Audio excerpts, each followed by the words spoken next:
So, a very good afternoon to all of you. Good afternoon, sir. Feeling fresh? Yes, sir. So friends, in this today's session, first of all, हमने जो auditors chapter के अंदर section 147 के panel provisions कल पढ़े थे, yes or no? That was the last point. 147, 148 were discussed. एक बार सब लोग मुझे एक चीज ध्यान रखना, वो जो पैनल प्रोविजंस है सेक्शन 147 के,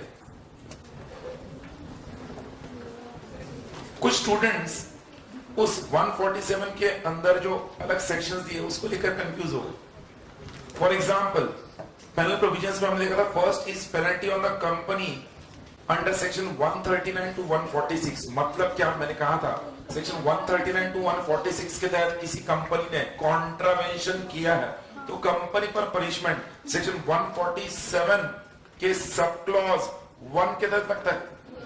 तो ये 147 सब क्लॉज 1 का पेनल्टी है on the company. Word come to me yesterday, yes. Then जो सेकंड एरो है, सेकंड एरो, उसमें penalty of officer in default of company दिया है। अगेन वो सेक्शन 139 टू 146 जो है वो सेक्शन 147 सब क्लॉज 2 है।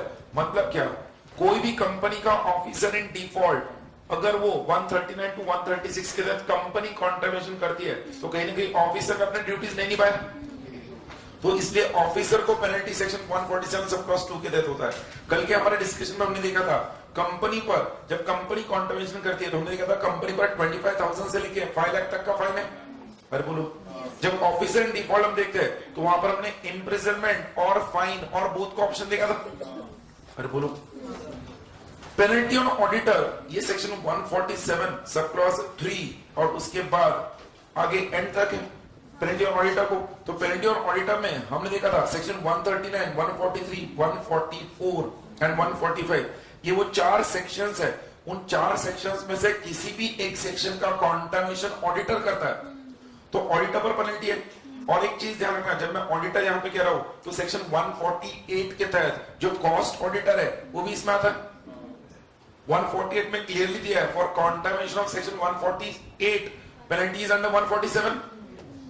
मतलब ये जो पेनल्टी टू एन ऑडिटर दी है, auditor include the statutory auditor as well as the cost auditor. अरे बोलो, यहां पर वो जो 139 का पेनल्टी है, 143 है, 144 है, 145 है, ये जब हमने देखा था, हमने डिस्कस किया था 139 के तहत ऑडिटर ने मतलब जो सर्टिफिकेट ऑफ एलिजिबिलिटी देना चाहिए वो एलिजिबिलिटी उसने गलत दिया, इस कॉन्ट्रावेंट 139।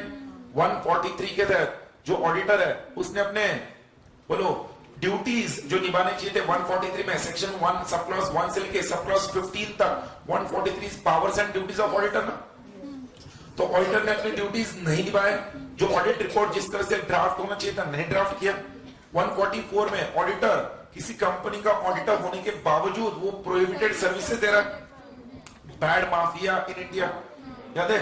या 145 के तहत जिस ऑडिटर ने ऑडिट रिपोर्ट साइन करना चाहिए था उस पर जो क्वालिफिकेशंस, ऑब्जर्वेशंस, कमेंट्स जो उसके आने चाहिए थे वो सही ढंग से नहीं आए, एडवर्स रिमार्क्स उसने नहीं दिए, उसने अपनी ड्यूटीज नहीं निभाया, तो 145 का कॉन्ट्रावेंशन है। हमने इसमें देखा था इन 4 सेक्शंस में से किसी भी सेक्शन का कॉन्ट्रावेंशन अगर ऑडिटर करे तो 2 वेज में कॉन्ट्रावेंशन हो सकता है, एक है अननोइंगली, दूसरा नोइंगली। अगर ऑडिटर ने अननोइंगली कॉन्ट्रावेंशन किया है तो हमने उसमें देखा था ऑडिटर को 25,000 या मैक्सिमम 5 लाख, बट हमने देखा था और 4 times of his remuneration received whichever is less, उतना पेनल्टी है, यस और नो? हमने देखा था अगर उसने कॉन्ट्रावेंशन नोइंगली किया तो उसमें हमने लिखा था उसे पेनल्टी 50,000 है, उसे पेनल्टी 50,000 है या उसको फाइन 25 लाख है और 8 times of the remuneration received whichever is less है। यहां पर हमें एक पॉइंट और जो ऐड करना चाहिए, बिकॉज वो क्या है, नोइंगली कॉन्ट्रावेंशन है ना, नोइंगली। तो प्लीज कल के हमारे डिस्कशन में एक चीज ध्यान रखना, नोइंगली 147 में हमने लिखा था fine amount, everything is correct, but उस फाइन के पहले हमें लिखना है इम्प्रिजनमेंट। मतलब उस ऑडिटर ने जानबूझकर कॉन्ट्रावेंशन किया ना, तो imprisonment less than equal to 1 year है, एंड क्या है, एंड फाइन है। Imprisonment less than equal to 1 year and fine है, मतलब इट इज मोर सीरियस। यहां पर इम्प्रिजनमेंट एंड फाइन है, अननोइंगली में सिर्फ फाइन है। अरे बोलो प्लीज, आपके उस मटेरियल में, क्लासरूम नोट्स में आपको imprisonment less than equal to 1 year and फिर नीचे जो हमने फाइन लिखा था 50,000 और 25 lakhs और 8 times of the remission receipt whichever is less, वो लिखना है, वो कंटिन्यू, बाकी सब सेम है। तो वहां पर इम्प्रिजनमेंट मैक्सिमम और अप टू 1 ईयर है, वो भूलो मत, बिकॉज कॉन्टमेशन क्या है, नोइंगली। जब मैंने कहा है कि इसको इतना इंपॉर्टेंस है, 100 स्टार दिया है, तो we have to keep in mind it is very important concept. Question आता है नोइंगली, आपको बोलना नहीं, सर ने कहा नोइंगली कॉन्टमेशन है तो फाइन के अलावा इम्प्रिजनमेंट भी है, और इम्प्रिजनमेंट एंड फाइन है। ये एक डिस्कशन हमने कर लिया। देन मुझे कुछ स्टूडेंट्स ने सेक्शन 89 जो हमारा मीटिंग्स चैप्टर में हमने डिस्कस किया था, उसको लेकर कुछ स्टूडेंट्स ने एक्सप्लेनेशन देने के लिए कहा था। फिर से सेक्शन 89 जो है, अगर आप देखोगे स्क्रीन पर, declaration respect of beneficial interest in any share, मिला है सबको? उसको लेकर मुझे एक्सप्रेशन देने के लिए कहा है। सबसे पहले आपको ध्यान रखना है, declaration respect of any beneficial interest in any share, you have to understand this. When does a beneficial interest come, ये मैंने आपसे डिस्कस किया था जब सेक्शन 89 पढ़ाया था। जब आपके शेयर्स डीमैट फॉर्म में होते हैं, electronic form, you are the beneficial owner of the shares, you are the beneficial owner of the shares and your depository participant DP is the shareholder, जब मैंने किसी स्टॉक मार्केट से अगर मैंने shares खरीद लिए, रियल टाइम स्टॉक मार्केट से मैंने शेयर्स इन्फोसिस के खरीद लिए, ठीक है, मेरा डीमैट अकाउंट आईसीआईसीआई बैंक के अंदर है, कहां पर है? तो मेरा डिपॉजिटरी पार्टिसिपेंट कौन है? ICICI, correct. और मैं कौन हूं? अकाउंट होल्डर हूं, मतलब मेरे ब्रोकर के पास अकाउंट है। तो जब मैंने मार्केट से शेयर्स खरीद लिए, तो इन दैट केस जैसे मैं खरीदूंगा T+2 रोलिंग सेटलमेंट के हिसाब से वो शेयर्स मेरे डीमैट में जमा होंगे। अब यहां पर आपको ध्यान रखना है, शेयर्स मेरे डीमैट में जमा हुआ है, मेरे डीमैट में जमा हुए, मेरे पास नहीं हुए। डीमैट किसके पास पेंडेड है? आईसीआईसीआई बैंक के पास। मतलब ऐसे केस में उन शेयर्स का शेयर होल्डर आईसीआईसीआई बैंक है, बट आईसीआईसीआई बैंक भले ही शेयर होल्डर है, उनका उन शेयर्स में कोई बेनिफिशियल इंटरेस्ट नहीं है। मैं रिक्वेस्ट करूंगा आप लोग वहां पर, अगर सेक्शन 89 जो भी आपके क्लासरूम नोट्स में पेज नंबर 101 पर दिया हुआ है, आपके क्लासरूम नोट्स में जो लिख कर देते ना क्लासरूम नोट सेकंड हाफ में, उसमें 101 पेज पर मैंने 89 का एक्सप्रेशन दिया। वहां पर मैंने कहा था, अब इस एग्जाम्पल में आईसीआईसीआई बैंक के डीमैट अकाउंट में वो शेयर जमा हो गए, सब लोग हैं क्या? ना मुझे बोलो, शेयर होल्डर कौन है? ICICI bank. बेनिफिशियल इंटरेस्ट किसका है? मेरा। अगर शेयर होल्डर आईसीआईसीआई बैंक है, तो जिसने ये शेयर्स डीमैट में जमा हुए हैं, उसके 30 डेज के भीतर, कितना? 30 डेज के भीतर आईसीआईसीआई बैंक का ड्यूटी है ये कंपनी को इन्फॉर्म करना कि तुम्हारे रिकॉर्ड्स में शेयर होल्डर कहते हुए मैं दिख रहा हूं, बट मेरा उन शेयर्स में कोई बेनिफिशियल इंटरेस्ट नहीं है। जिस दिन ये शेयर्स डीमैट में जमा हुए, उसके 30 डेज के भीतर आईसीआईसीआई बैंक का ड्यूटी है to inform the company that we do not have any beneficial interest in this shares, we are just the share holder. अगर उन्होंने ऐसा नहीं किया तो उन पर 50,000 से लेके 50 तक का फाइन है और 1,000 rupees for each day of default fine है। ये हमने डिस्कस किया था। तो जैसे ही आईसीआईसीआई बैंक कंपनी को इन्फॉर्म करेगी, फिर कंपनी का ड्यूटी है वो अपने रिकॉर्ड्स में अपडेट करना और वो जानकारी रजिस्ट्रार को देना। वो जानकारी किसको देना? रजिस्ट्रार को देना। अगर कंपनी ने वो जानकारी रजिस्ट्रार को नहीं दी, तो उस केस में कंपनी पर भी फाइन पनिशमेंट है। कंपनी पर 5,000 तक का फाइन है और 1,000 per day of default fine है।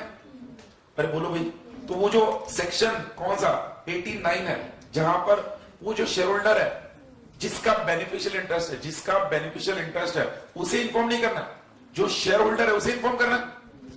अरे बोलो, अगर वो बेनिफिशियल ओनर उसे इन्फॉर्म नहीं करना है, बट अगर वो शेयर होल्डर इन्फॉर्म नहीं करता है, तो बेनिफिशियल ओनर इन्फॉर्म कर सकता है। ये उन्होंने बेनिफिशियल ओनर के लिए क्या दिया? राइट रखा है। तो सेक्शन 89 सिर्फ 3 चीजों पर फोकस करता है बेटा। Section 89 focus only on 3 things, जिसको लेकर अगेन आई से केस स्टडी बुक में क्वेश्चंस है। We will be solving questions in the case study book। और ध्यान रखना, ये क्वेश्चंस जब पूछे गए तो इट इज गारंटीड ये क्वेश्चंस फिर से आपके एग्जाम में आ सकते हैं, because they are the past exam questions. So again से, अगर सेक्शन 89 पर क्वेश्चन आता है, आपको दिमाग में क्या रखना है? बेनिफिशियल इंटरेस्ट जिसका नहीं है वो कंपनी को इन्फॉर्म करेगा। क्या इन्फॉर्म करेगा? कि मेरा इन शेयर्स में बेनिफिशियल इंटरेस्ट नहीं, 30 डेज में इन्फॉर्म करेगा। हाँ, जिस पर्सन को एग्जाम किया गया इन्फॉर्म करने से, अगर उस बेनिफिशियल उस शेयर होल्डर ने इन्फॉर्म नहीं किया तो फिर वो 30 डेज में कंपनी को इन्फॉर्म कर दे। हाँ, कंपनी को इन्फॉर्मेशन मिलने के बाद कंपनी को ये जानकारी रजिस्ट्रार को देनी है। That is section 89। समझा बेटा? हाँ बोलो, क्लियर है? अच्छा, उसमें हमने एक नोट लिखा था सेक्शन 89 में। उस नोट में क्या लिखा था? When shares are gifted, they become the property of the donee. They become the property of the donee, and declaration of beneficial interest in such shares by a person to the company does not apply when there is a dispute as to title of shares. I'll just explain that point with the help of an example, word by word. देखो क्या लिखा है? When the shares are gifted, they become the property of the donee. तो मैं कहूंगा यहां पर जब शेयर्स गिफ्ट किया है, ये डोनर है, ये डोनी है। मुझे बोलो, शेयर्स गिफ्ट हुए? Shares gifted, and declaration of beneficial interest in such shares by a person to the company does not apply when the dispute as to title as to shares. मतलब क्या? अब ये shares gift किए, मैं कहूंगा A is the donor, B is the donee. इन्हें gift किया। अब हम ट्रांसफर ऑफ प्रॉपर्टी एक्ट में कहते हैं टोपा, जो कि आपके सिलेबस के हिस्सा नहीं, but you must know, CS में हम पढ़ाते हैं। जब एक पर्सन गिफ्ट करता है डोनर, डोनी को, तो गिफ्ट कब वैलिड होता है? उसके लिए कुछ कंडीशंस है। गिफ्ट को वैलिड होने के लिए donee must accept the gift. Donee must accept the gift. Gift उसके पास विदाउट कंसिडरेशन आना चाहिए। कैसे आना चाहिए? विदाउट कंसिडरेशन आना चाहिए। अरे सुनो, अगर डोनी ने गिफ्ट एक्सेप्ट कर लिया और उसके पास विदाउट कंसिडरेशन आया, तो ऐसे केस में हम उस गिफ्ट को कंप्लीटेड गिफ्ट मानते हैं। क्या मानते हैं? जो आपने कंसिडरेशन चैप्टर में पढ़ा है, नो कंसिडरेशन नो कॉन्ट्रैक्ट के एक्सेप्शन में कंप्लीटेड गिफ्ट पढ़ा। अब मुझे बोलो, जब ए ने वो शेयर्स तो गिफ्ट में दे दिए, किसको?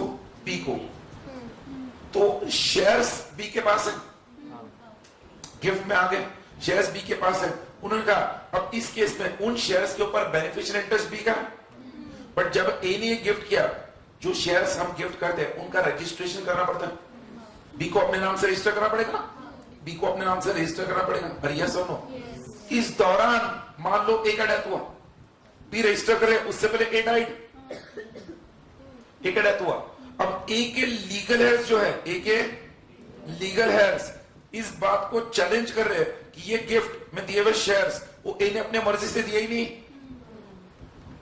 ए के लीगल हेयर्स बी को कह रहे हैं ये शेयर्स जो तुम कह रहे हो कि तुम्हें गिफ्ट किया है, हमारे मुताबिक ये ए ने अपनी मर्जी से गिफ्ट नहीं किया है, हम इस शेयर्स पर हमारा हक जता दें। अब इन शेयर्स के बेनिफिशियल इंटरेस्ट को लेकर लीगल हेयर्स भी क्लेम कर रहे हैं और डोनी भी क्लेम कर रहा है। अब मैं फिर से पॉइंट पढ़ रहा हूं। When the shares are gifted, they become the property of the donee, correct?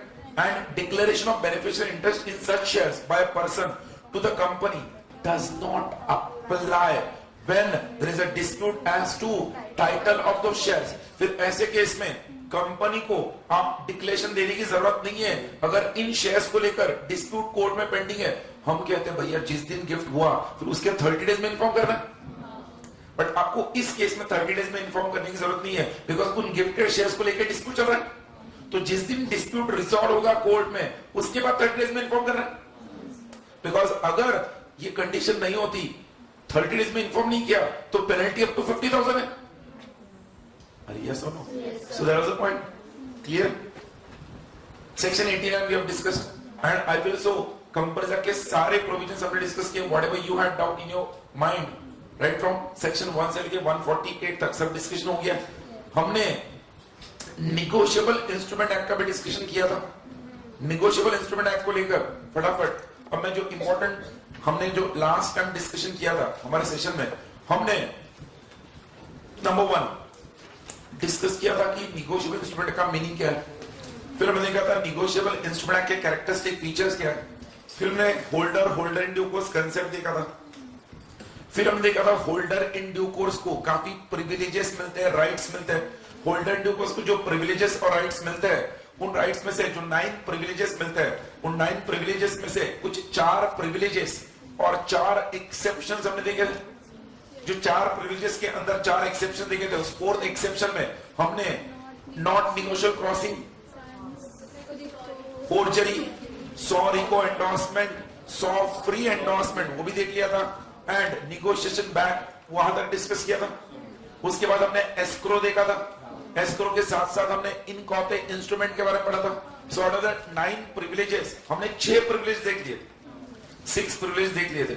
अब कुछ फटाफट और इंपॉर्टेंट जो प्रोविजंस है निगोशिएबल इंस्ट्रूमेंट एक्ट के, आई रिक्वेस्ट यू ऑल कि मैं उन प्रोविजंस को फटाफट बता देता हूं, और उसको लेकर आपको कोई डाउट है तो we can definitely discuss that, और we can move to the next part, that is interpretation of statutes and GCA. आज के सेशन को कंप्लीट करने की कोशिश करते हैं। तो सबसे पहले मुझे बोलो, निगोशिएबल इंस्ट्रूमेंट के 6 प्रिविलेजेस होने के बाद जो 7th प्रिविलेज था वो फिक्टिशियस बिल को लेकर था। फिक्टिशियस बिल याद है?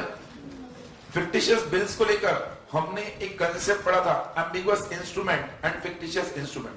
प्लीज ध्यान रखना, हमने डिस्कस किया था कोई भी निगोशिएबल इंस्ट्रूमेंट एम्बिगुअस इंस्ट्रूमेंट कब होगा, जब उस निगोशिएबल इंस्ट्रूमेंट के जिस व्यक्ति के हाथ में आया है, उस व्यक्ति के पास जिसके हाथ में आया है, वो उसे देखकर ये पहचान ही नहीं पा रहा है कि वो बिल ऑफ एक्सचेंज है या प्रॉमिसरी नोट है। ऐसे केस में वो व्यक्ति डायलेमा में है, कंफ्यूजन में है, तो उस इंस्ट्रूमेंट को हम एम्बिगुअस इंस्ट्रूमेंट कहते हैं। अब ऐसे केस में ये व्यक्ति उस निगोशिएबल इंस्ट्रूमेंट को जो कलर देगा, henceforth उस निगोशिएबल इंस्ट्रूमेंट को उसी तरह से ट्रीट किया जाएगा, ये उसका मीनिंग था। बट पहचानने का कैसा, कोई भी इंस्ट्रूमेंट एम्बिगुअस इंस्ट्रूमेंट है या नहीं, तो हमने डिस्कस किया था एक इंस्ट्रूमेंट को एम्बिगुअस इंस्ट्रूमेंट बनने के लिए नंबर 1 उसमें हम कहते हैं द बोलो drawer and drawee are the same person. Drawer and drawee are the same person. यह हमने देखा था जो ड्रॉई है वो इनकॉम्पिटेंट है, मतलब ड्रॉई माइनर है। अगर ड्रॉई माइनर है तो बिल एम्बिगुअस है। या फिर हमने देखा था the drawee is a fictitious person, मतलब fake person, not in existence. Drawee एक ऐसा पर्सन है जो हयाती नहीं है, एग्जिस्टेंस में नहीं है। तो अगर ड्रॉई एक ऐसा पर्सन है जो एग्जिस्टेंस में नहीं है, या ड्रॉई इनकॉम्पिटेंट माइनर है, या ड्रॉयर एंड ड्रॉई सेम है, इन तीनों में से कुछ भी एक होता है, तो वो इंस्ट्रूमेंट एम्बिगुअस है। हमने डिस्कस किया था। फिर हमने देखा था फिक्टिशियस बिल कब होगा, उसमें हमने देखा था अगर ड्रॉवर या पेई फिक्टिशियस है, ड्रॉवर या पेई फिक्टिशियस है, तो उस केस में वो इंस्ट्रूमेंट फिक्टिशियस इंस्ट्रूमेंट है। अरे बोलो, मतलब फिक्टिशियस बिल बनने के लिए ड्रॉवर या पेई फिक्टिशियस चाहिए, एम्बिगुअस बनने के लिए ड्रॉई फिक्टिशियस चाहिए, या फिर ड्रॉई इनकॉम्पिटेंट चाहिए, या फिर ड्रॉवर एंड ड्रॉई सेम चाहिए। ये हमने डिस्कस किया था क्लास के नोट्स में, इसको लेकर क्वेश्चन भी सब लोग हैं। फिर उस 7th प्रिविलेज पर आते हैं जो फिक्टिशियस बिल पर था। फिक्टिशियस बिल बनने के लिए हमने कहा था एक तो ड्रॉवर फिक्टिशियस है या फिर पे फिक्टिशियस है। उसको लेकर हमने क्वेश्चन क्लास में डिस्कस किया था, question number 10 of your regular class notes. Question number 10 में हमने देखा था वहां पर ए ने क्या किया, ए ने एक बिल ड्रॉ किया Z के नाम से, Z के नाम से बिल ड्रॉ किया M के ऊपर। मतलब ये बिल ड्रॉ किसने किया? अरे किसने किया? A ने। बट यहां पर इस पर्टिकुलर बिल में अगर नाम किसका लिखा है ड्रॉवर कहते हुए? Z, मतलब Z is the supposed drawer. Supposed drawer is Z। अरे सुनो, Z के नाम से A ने बिल ड्रॉ करके किसके पास भेजा है? M के पास। M was a drawing। M ने वो बिल एक्सेप्ट किया है जिस पर बिल पर किसका नाम है? Z का ड्रॉवर कहते हुए नाम है, मतलब Z का ड्रॉवर कहते हुए नाम है। तो हम कहते हैं कहीं ना कहीं, sorry in this case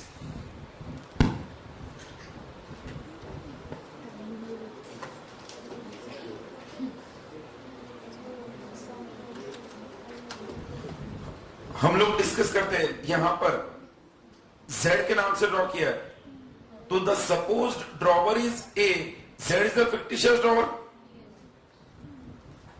because A और Z में who is a person who is not in existence? Z।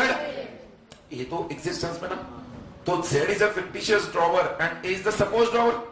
और वो बिल एम के ऊपर ड्रॉ हुआ है, एम ने वो बिल जेड के नाम से होने के बावजूद भी एक्सेप्ट करके ए को दे दिया, और आगे जाकर जब ए के पास वो बिल आया, ए ने वो बिल मान लो आगे एल को दे दिया for value, L is HDC. Yes और नो?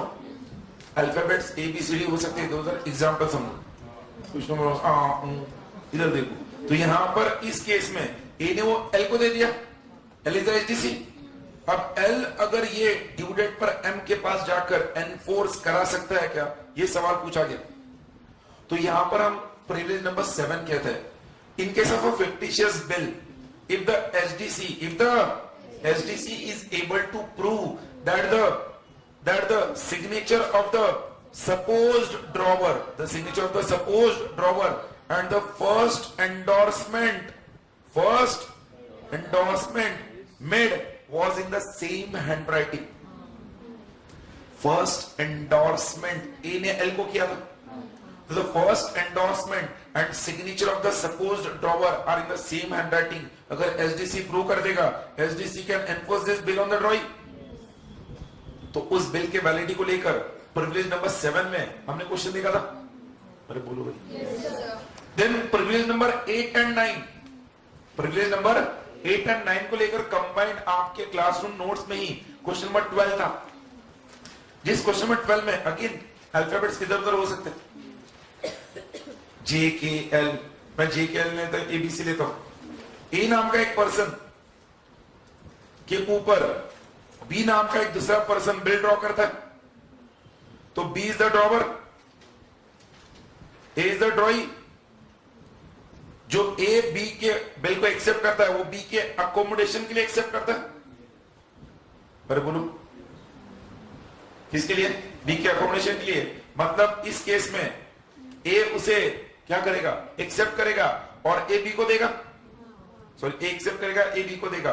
बी उस बिल को क्या करेगा? डिस्काउंट कराएगा, बिल डिस्काउंटिंग कराएगा और बी अपने फाइनेंशियल नीड्स मीट कर लेगा। अरे बोलो भाई, समझ रहे क्या? अब बी वो डिस्काउंट नहीं कर पाया, बी वो डिस्काउंट नहीं कर पाया, बी डिस्काउंट नहीं कर पाया, तो बी ने वो बिल वापस ए को लौटा दिया, बी ने वो बिल ए को लौटा दिया। जैसे बिल डिस्काउंट नहीं हुआ, मतलब बिल डिस्काउंटिंग करके डेफिनेटली बी और ए थोड़े फाइनेंशियल नीड्स मीट करने वाले थे, ए को लौटा दिया, तो ए ने बिल को फाड़ दिया और फेंक दिया स्ट्रीट के ऊपर।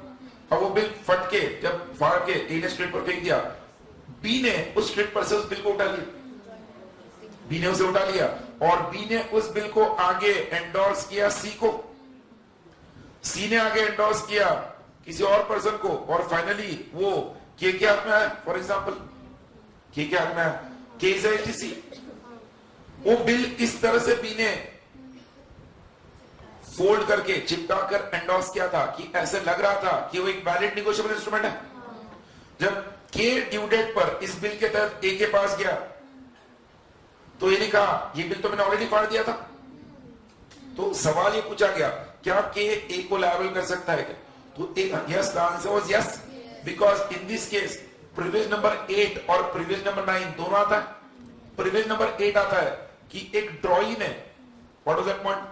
एक ड्रॉई है, an acceptor of a bill, a drawee of a bill can not deny the further endorsement on the bill when he has accepted the bill. और जो पेई है इस बिल का, पेई कौन है? के।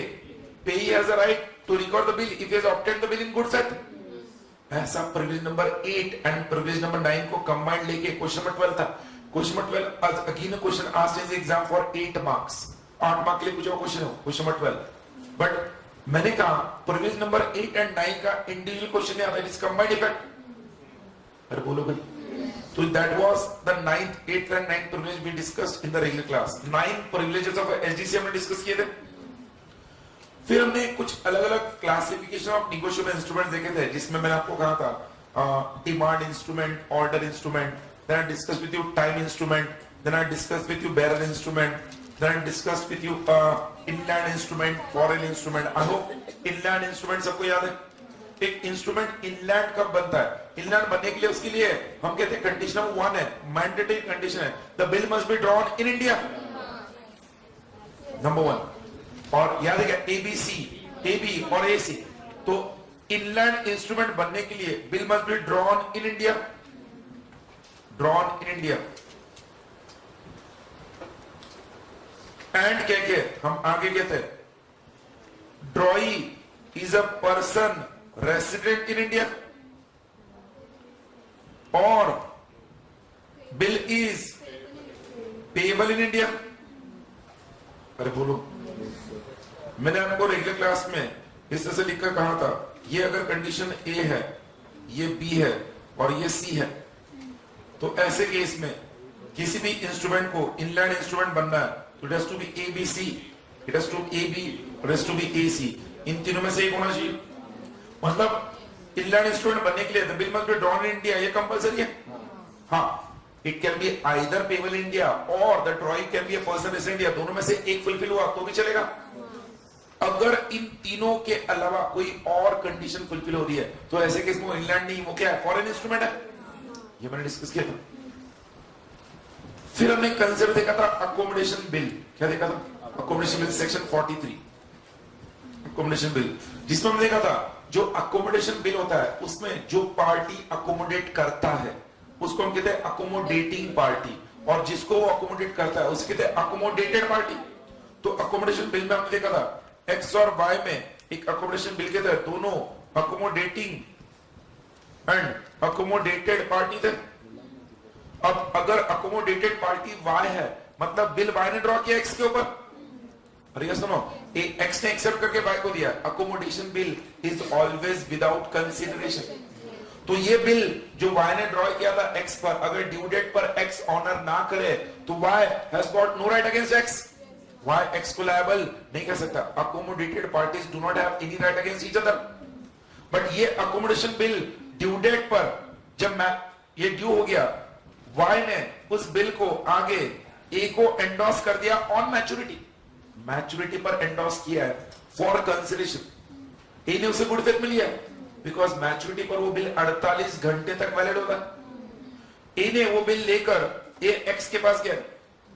ए किसके पास गया? A is just a holder. A is just a, why is A just a holder? Because A के पास वो फॉर कंसेशन आया, इन गुड फेथ आया, but it is after maturity, तो is just a holder. A X के पास गया, x ने डिसऑनर कर दिया। तो यहां पर एक हमने सेक्शन 43 में देखा था, ए के पास अगर वो वैल्यू में आया है, A has a right to recover the amount of the bill from any of the prior parties. तो अगर एक्स ने डिसऑनर कर दिया, A has a right to recover from Y. और अगर वाई ए को पे कर देगा, Y does not have any right later on to recover from X. मगर अगर वाई ने एक्स के डिफॉल्ट पर ए को पे कर भी दिया तो बाद में वाई एक्स से रिकवर नहीं कर सकता, बिकॉज वाई और X both are accommodated parties. फिर मैंने आपको इसमें पॉइंट कहा था, ड्यू डेट पर जब बिल मैच्योर हुआ, वाई ने ये ए को गिफ्ट में दे दिया और ए जाता है, ए यहां पर भी होल्डर है, ए जाता है एक्स के पास, एक्स ने डिसऑनर कर दिया।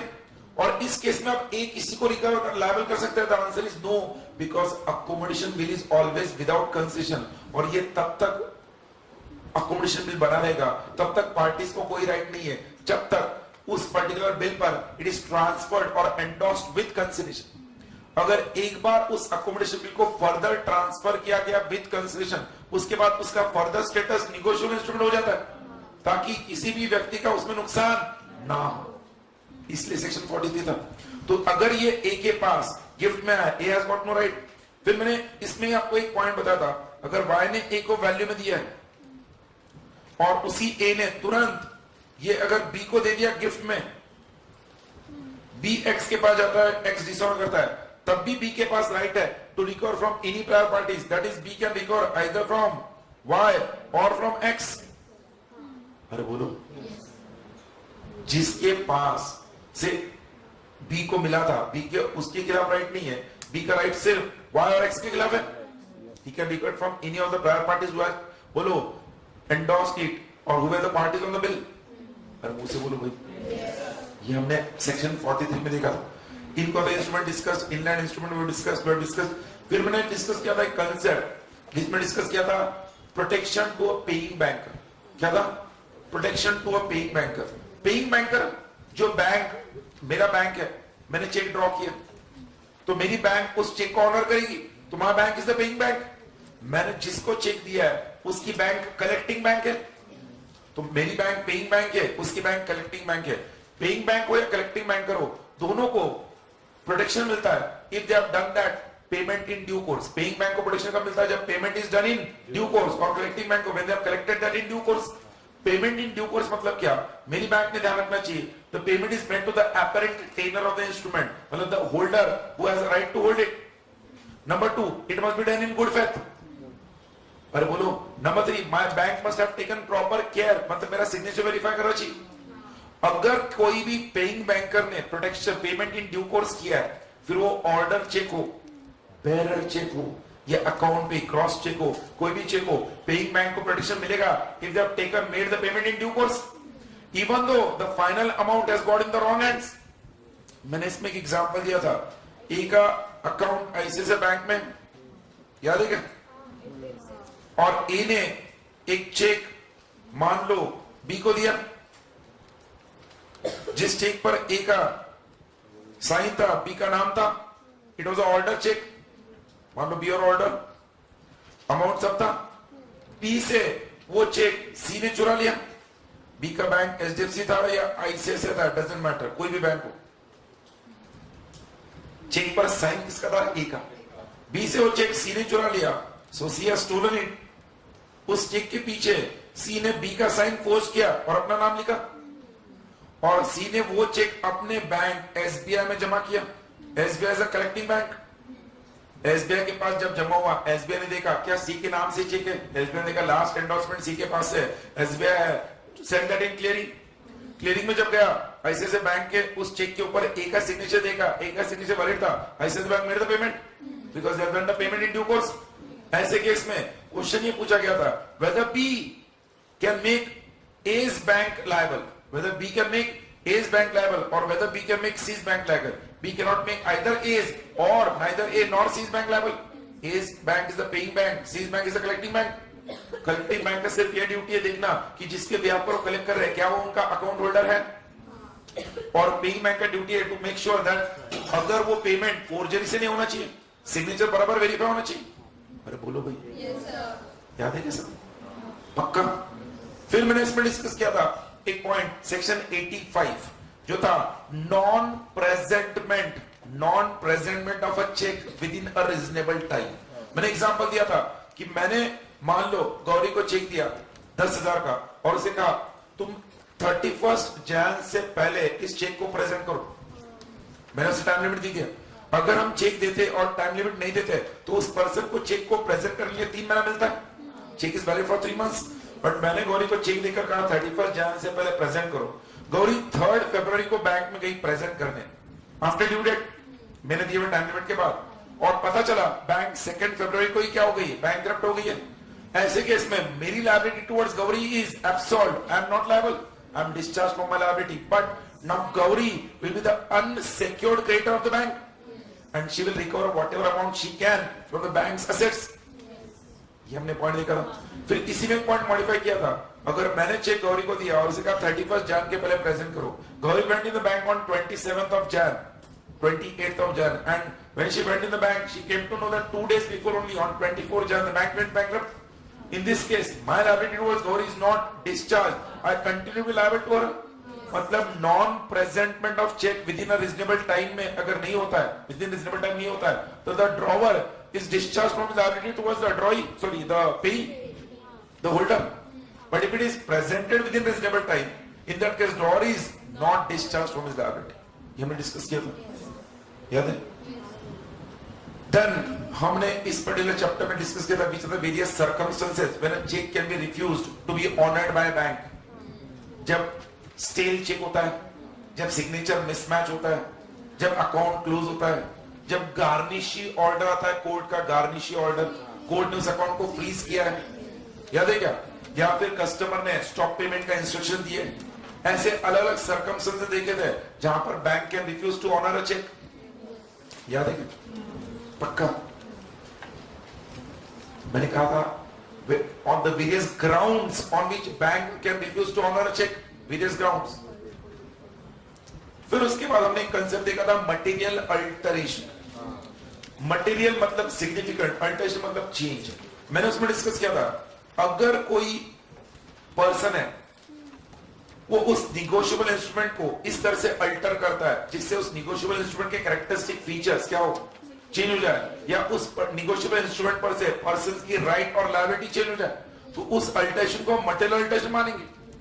Material alteration is authorised in some circumstances under that.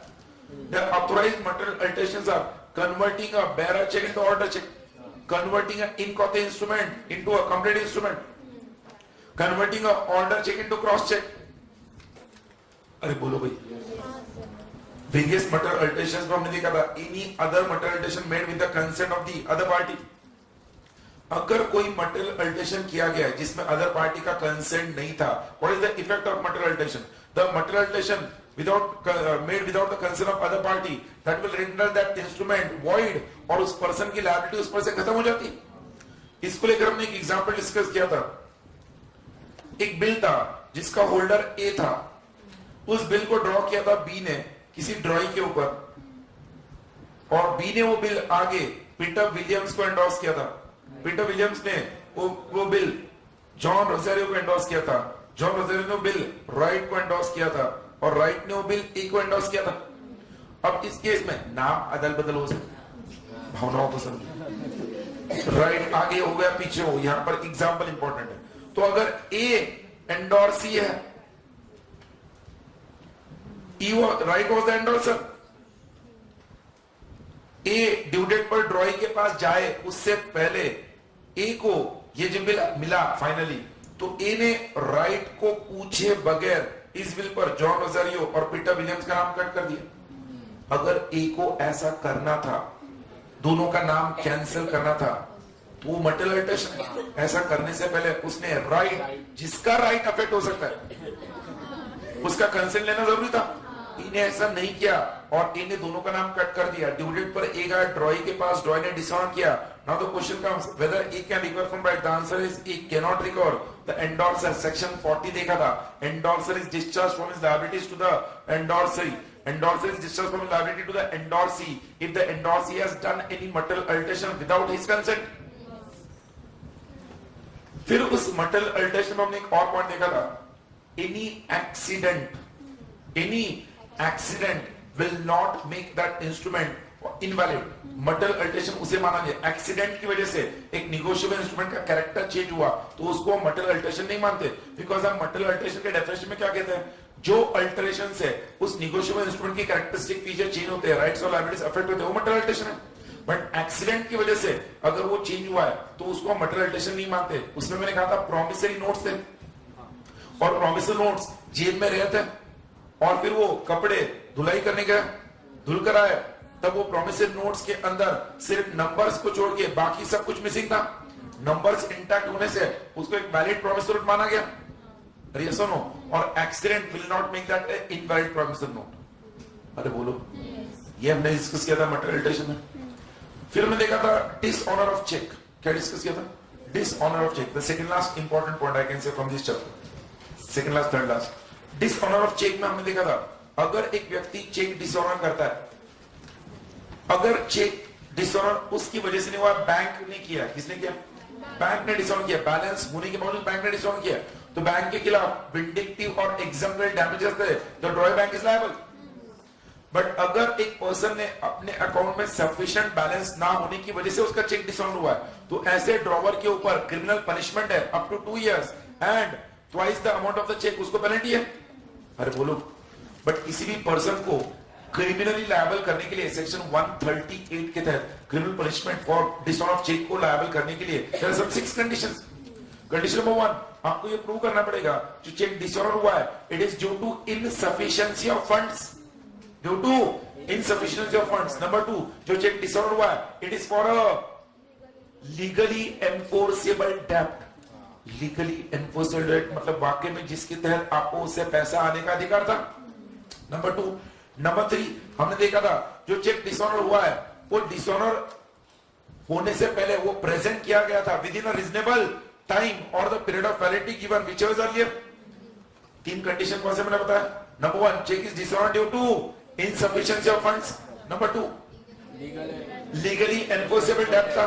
And number 3, बोलो, cheque is presented within the reasonable time, that is a period of validity given or time whichever is earlier.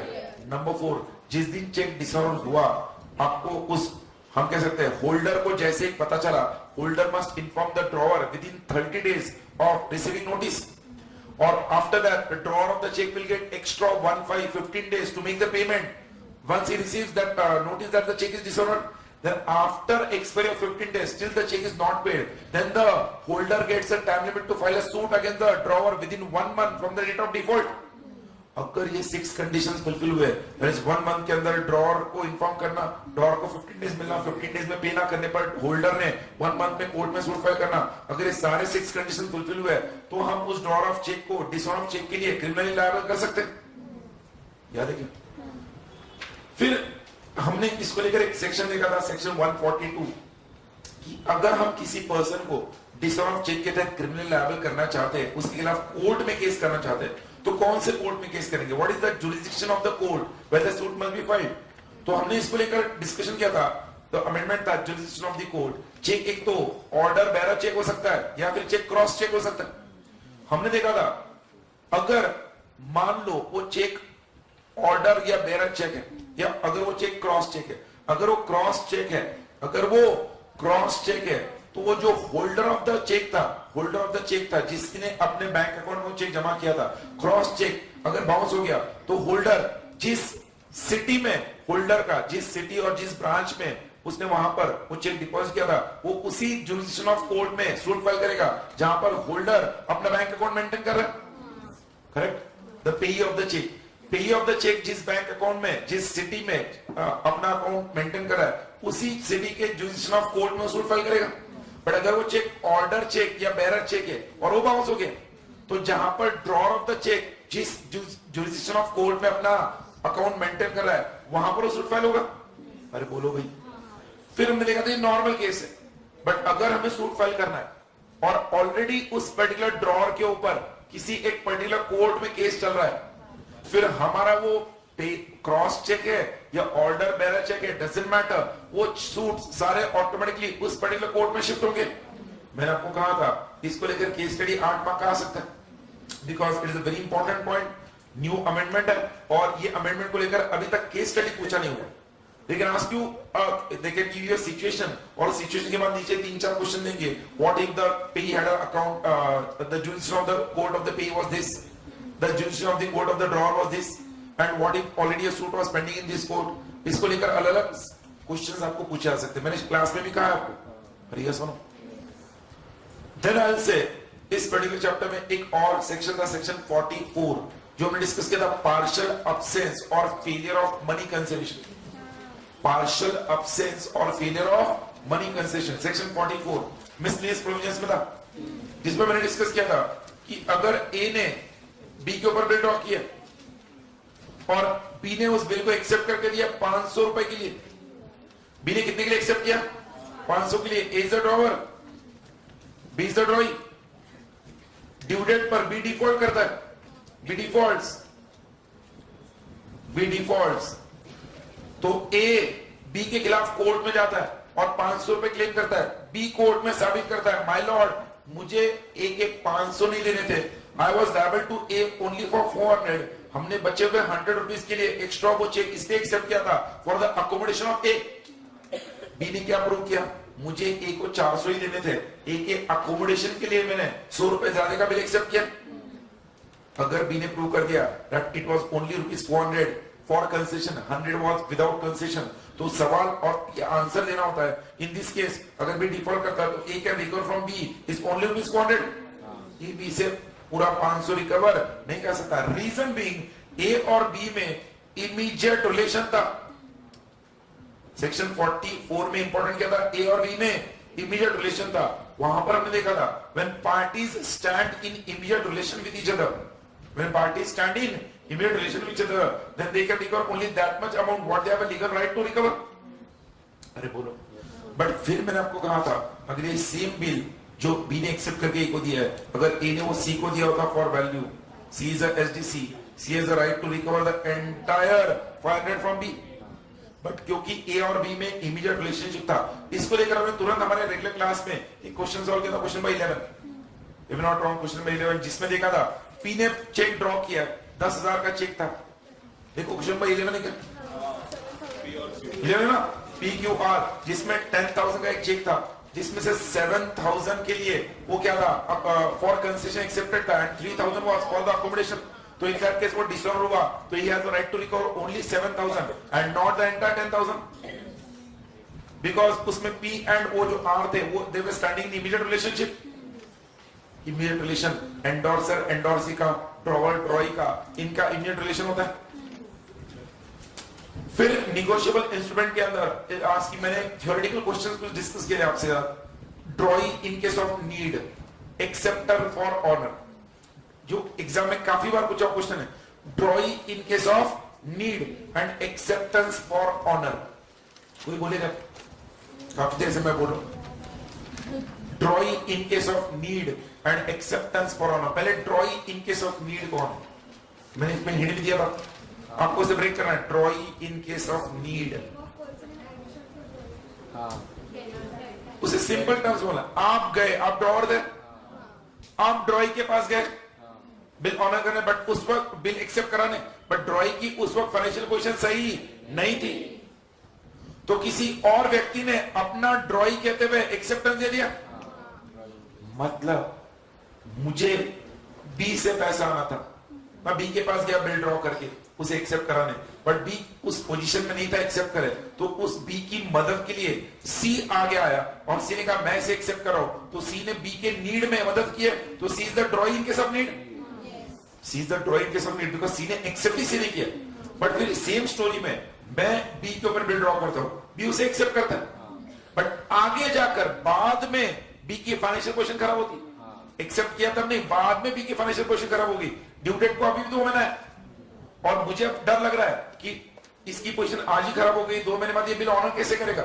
मैं B के पास गया बोला भाई तूने bill accept किया but तेरी पोजीशन आज ही खराब है मुझे पैसा कौन देगा। बी कहता मैं दूंगा 2 महीने बाद। मैं कहता मुझे डर लग रहा है।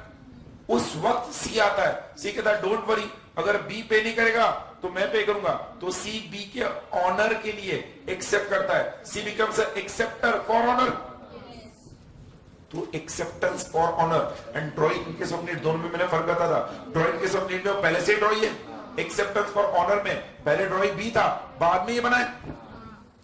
तो उसी में देखा था bill protested for better security bill protested for better security वो पॉइंट था। इसी सेम स्टोरी में जब बी को मैंने पूछा तो पेमेंट 2 महीने बाद कैसे देगा बी कहता मैं दूंगा बी कहता हूं नहीं मुझे सिक्योरिटी चाहिए कि तू पेमेंट देगा।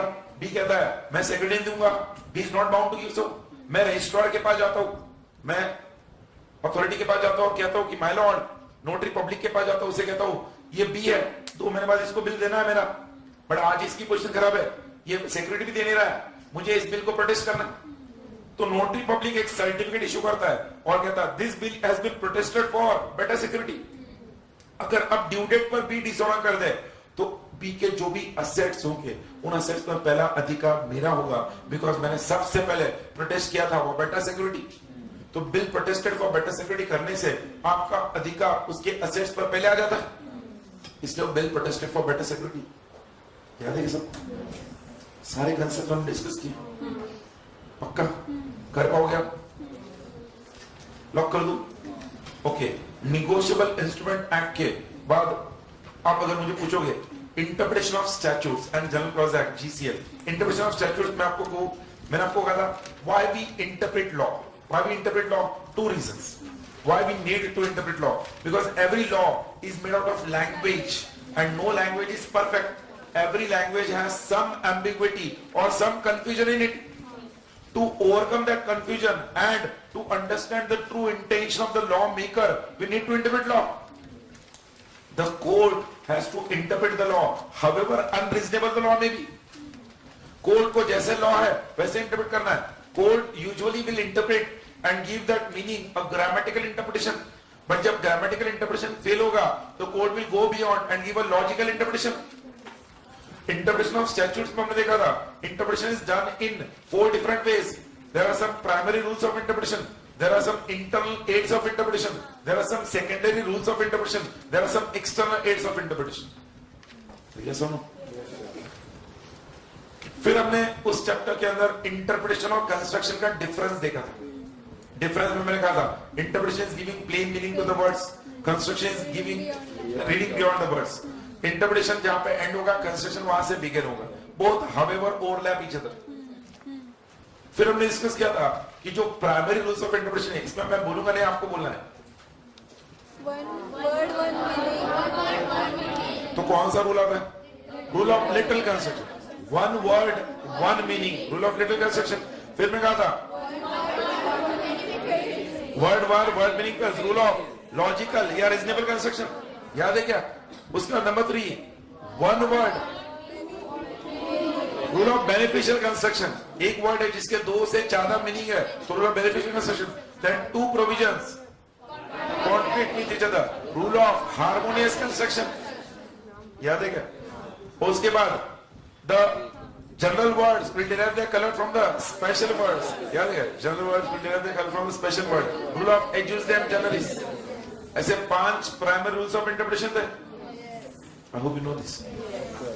कॉमन सेंस रूल देखा, common sense which is rather uncommon. उसमें हमने देखा था कॉमन सेंस रूल में हम नॉर्मली लॉ को जैसे दिया लॉ के अंदर लैंग्वेज सारा वैसे ही पढ़ते, बट कई बार कुछ ऐसे शब्द होते हैं इज आर द आर्टिकल्स जिनका एक्चुअल कोई मीनिंग नहीं होता। इंटरप्रिटेशन ऑफ स्टैट्यूट्स कहता है आपको हर वर्ड को पढ़ के उसको मीनिंग देना है, बट जो वर्ड्स एब्सर्ड है जिनको कोई मीनिंग दे नहीं सकते उन्हें मैं एक्सक्लूड करके कॉमन सेंस लगा के उसका इंटरप्रिटेशन करना है। उसी में देखा था कई बार कंजंक्शन एंड डिसजंक्शन में जो और होता है हम लॉ को इंटरप्रेट करते हैं उसे एंड की तरह करते हैं। जब और का इंटरप्रिटेशन एब्सर्डिटी देगा तब एंड होगा, और जब एंड का इंटरप्रिटेशन एब्सर्डिटी देगा तब और होगा, हर बार नहीं होगा।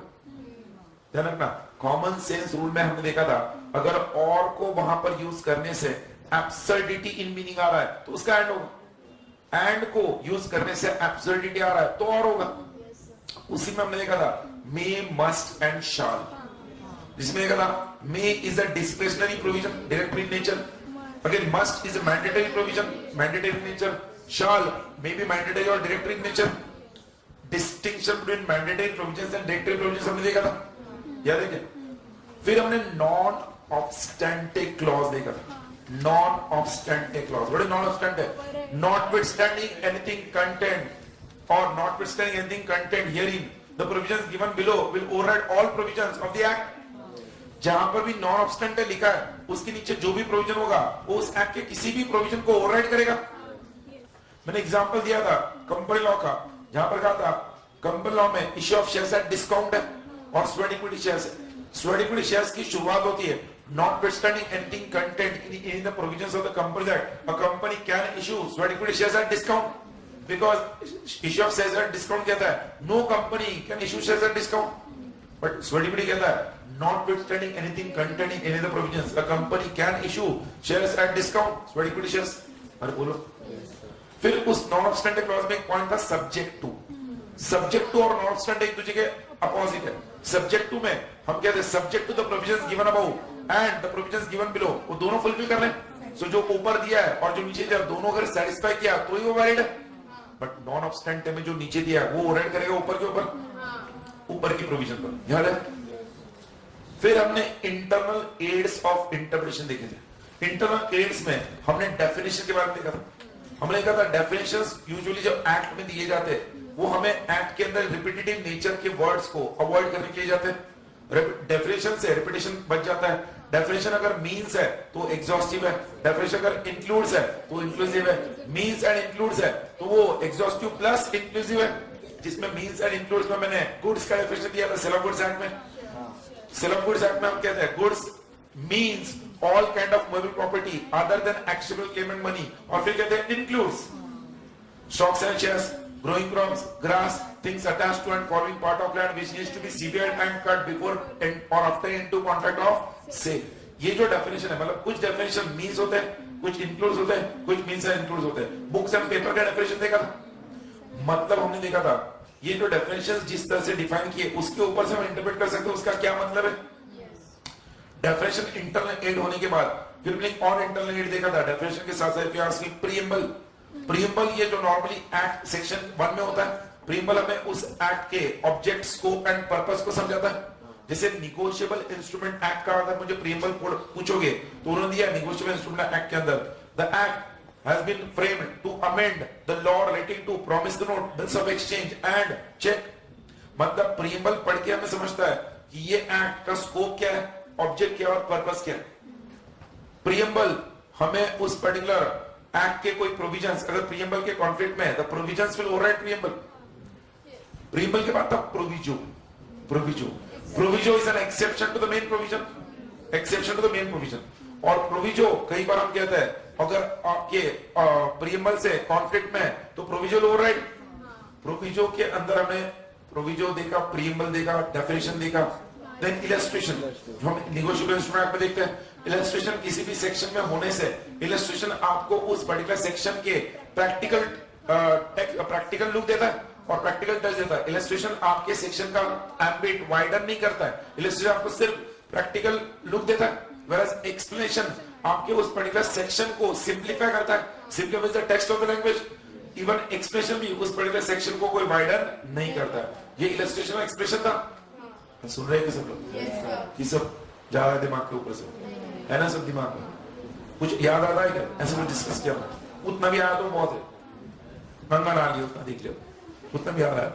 उसके बाद इलस्ट्रेशन एक्सप्रेशन के बाद हमने और भी इंटरनल एड्स में मार्जिनल नोट के बारे में देखा था. मार्जिनल नोट्स जो उस पर्टिकुलर सेक्शन के मार्जिन दिए जाते हैं यूजुअली ओकेजनली वो इनकरेक्ट होते हैं, इसलिए नाउअडेज कोर्ट मार्जिन नोट्स का रेफरेंस लेता नहीं है.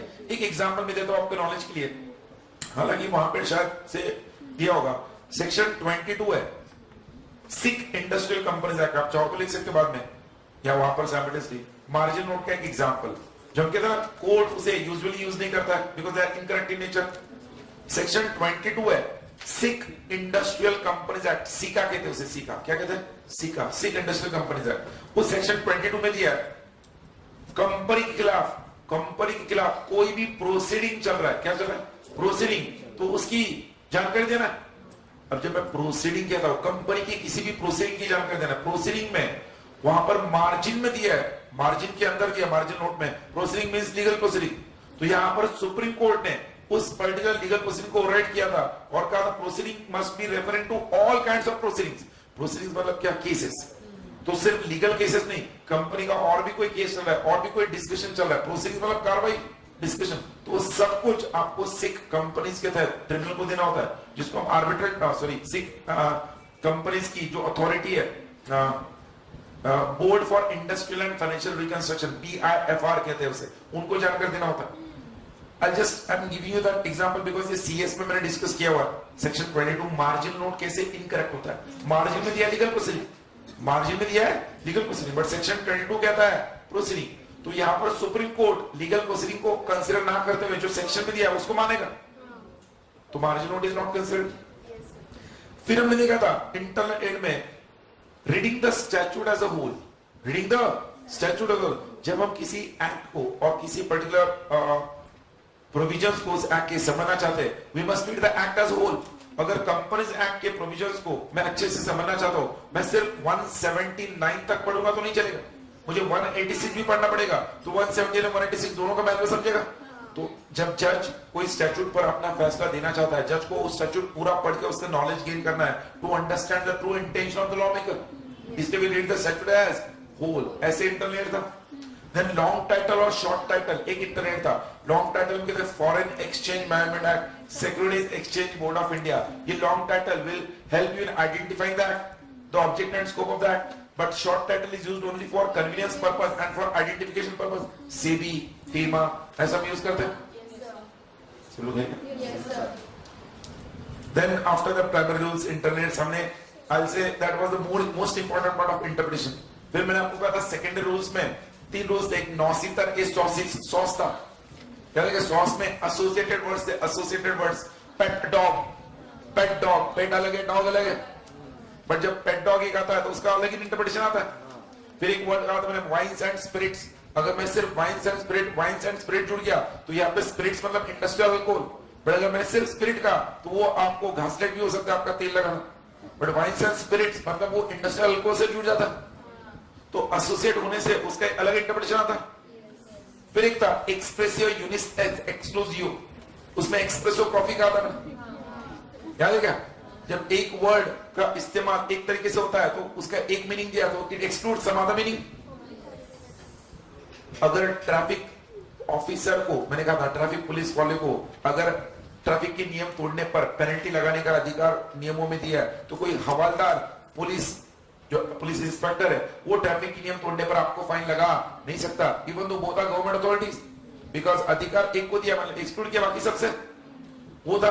एंड देन इट वाज कॉन्टेम्परीनो एक्सपोजिटो, इसमें कॉन्टेम्परी जो मैंने कहा था कॉन्टेम्पररी डांस होता है, मैंने ऐसे डिस्कस किया था आपसे। अरे बोलो, ऐसे 3 सेकेंडरी रूल्स है ना, सेकेंडरी रूल्स ऑफ इंटरप्रिटेशन। फिर एक्सटर्नल एड्स में हमने हिस्टोरिकल बैकग्राउंड देखा था, हिस्टोरिकल बैकग्राउंड देखा था। Then we had seen the provision, dictionary था, referring the past supreme court जजेस थे। Then we have to refer to some foreign decisions, foreign decisions उन्हीं कोर्ट के जिस कोर्ट का, जिस कंट्री का जुरिस्प्रूडेंस और हमारा जुरिस्प्रूडेंस सेम है। We can refer to Chinese court judgment, but we can refer to UK court judgment because our law is based on that. तो ये भी मैंने एक्सटर्नल एड के अंदर डिस्कस किया था। Then we have discussed external aid में analogous cases. एक पर्टिकुलर एग्जांपल दिया था कि इंस्पेक्टर के पावर्स है, पावर्स ऑफ इंस्पेक्टर, वो ग्रेचुइटी एक्ट में भी है, बोनस एक्ट में भी है, प्रोविडेंट फंड में भी है, तीनों एक्ट अलग अलग है बट तीनों एक्ट में पावर्स सेम है। तो हम जब बोनस एक्ट के अंदर इंस्पेक्टर के पावर्स को लेकर कोई कंफ्यूजन है, even though the gratuity act is different, we can refer the inspector powers there because the case is similar.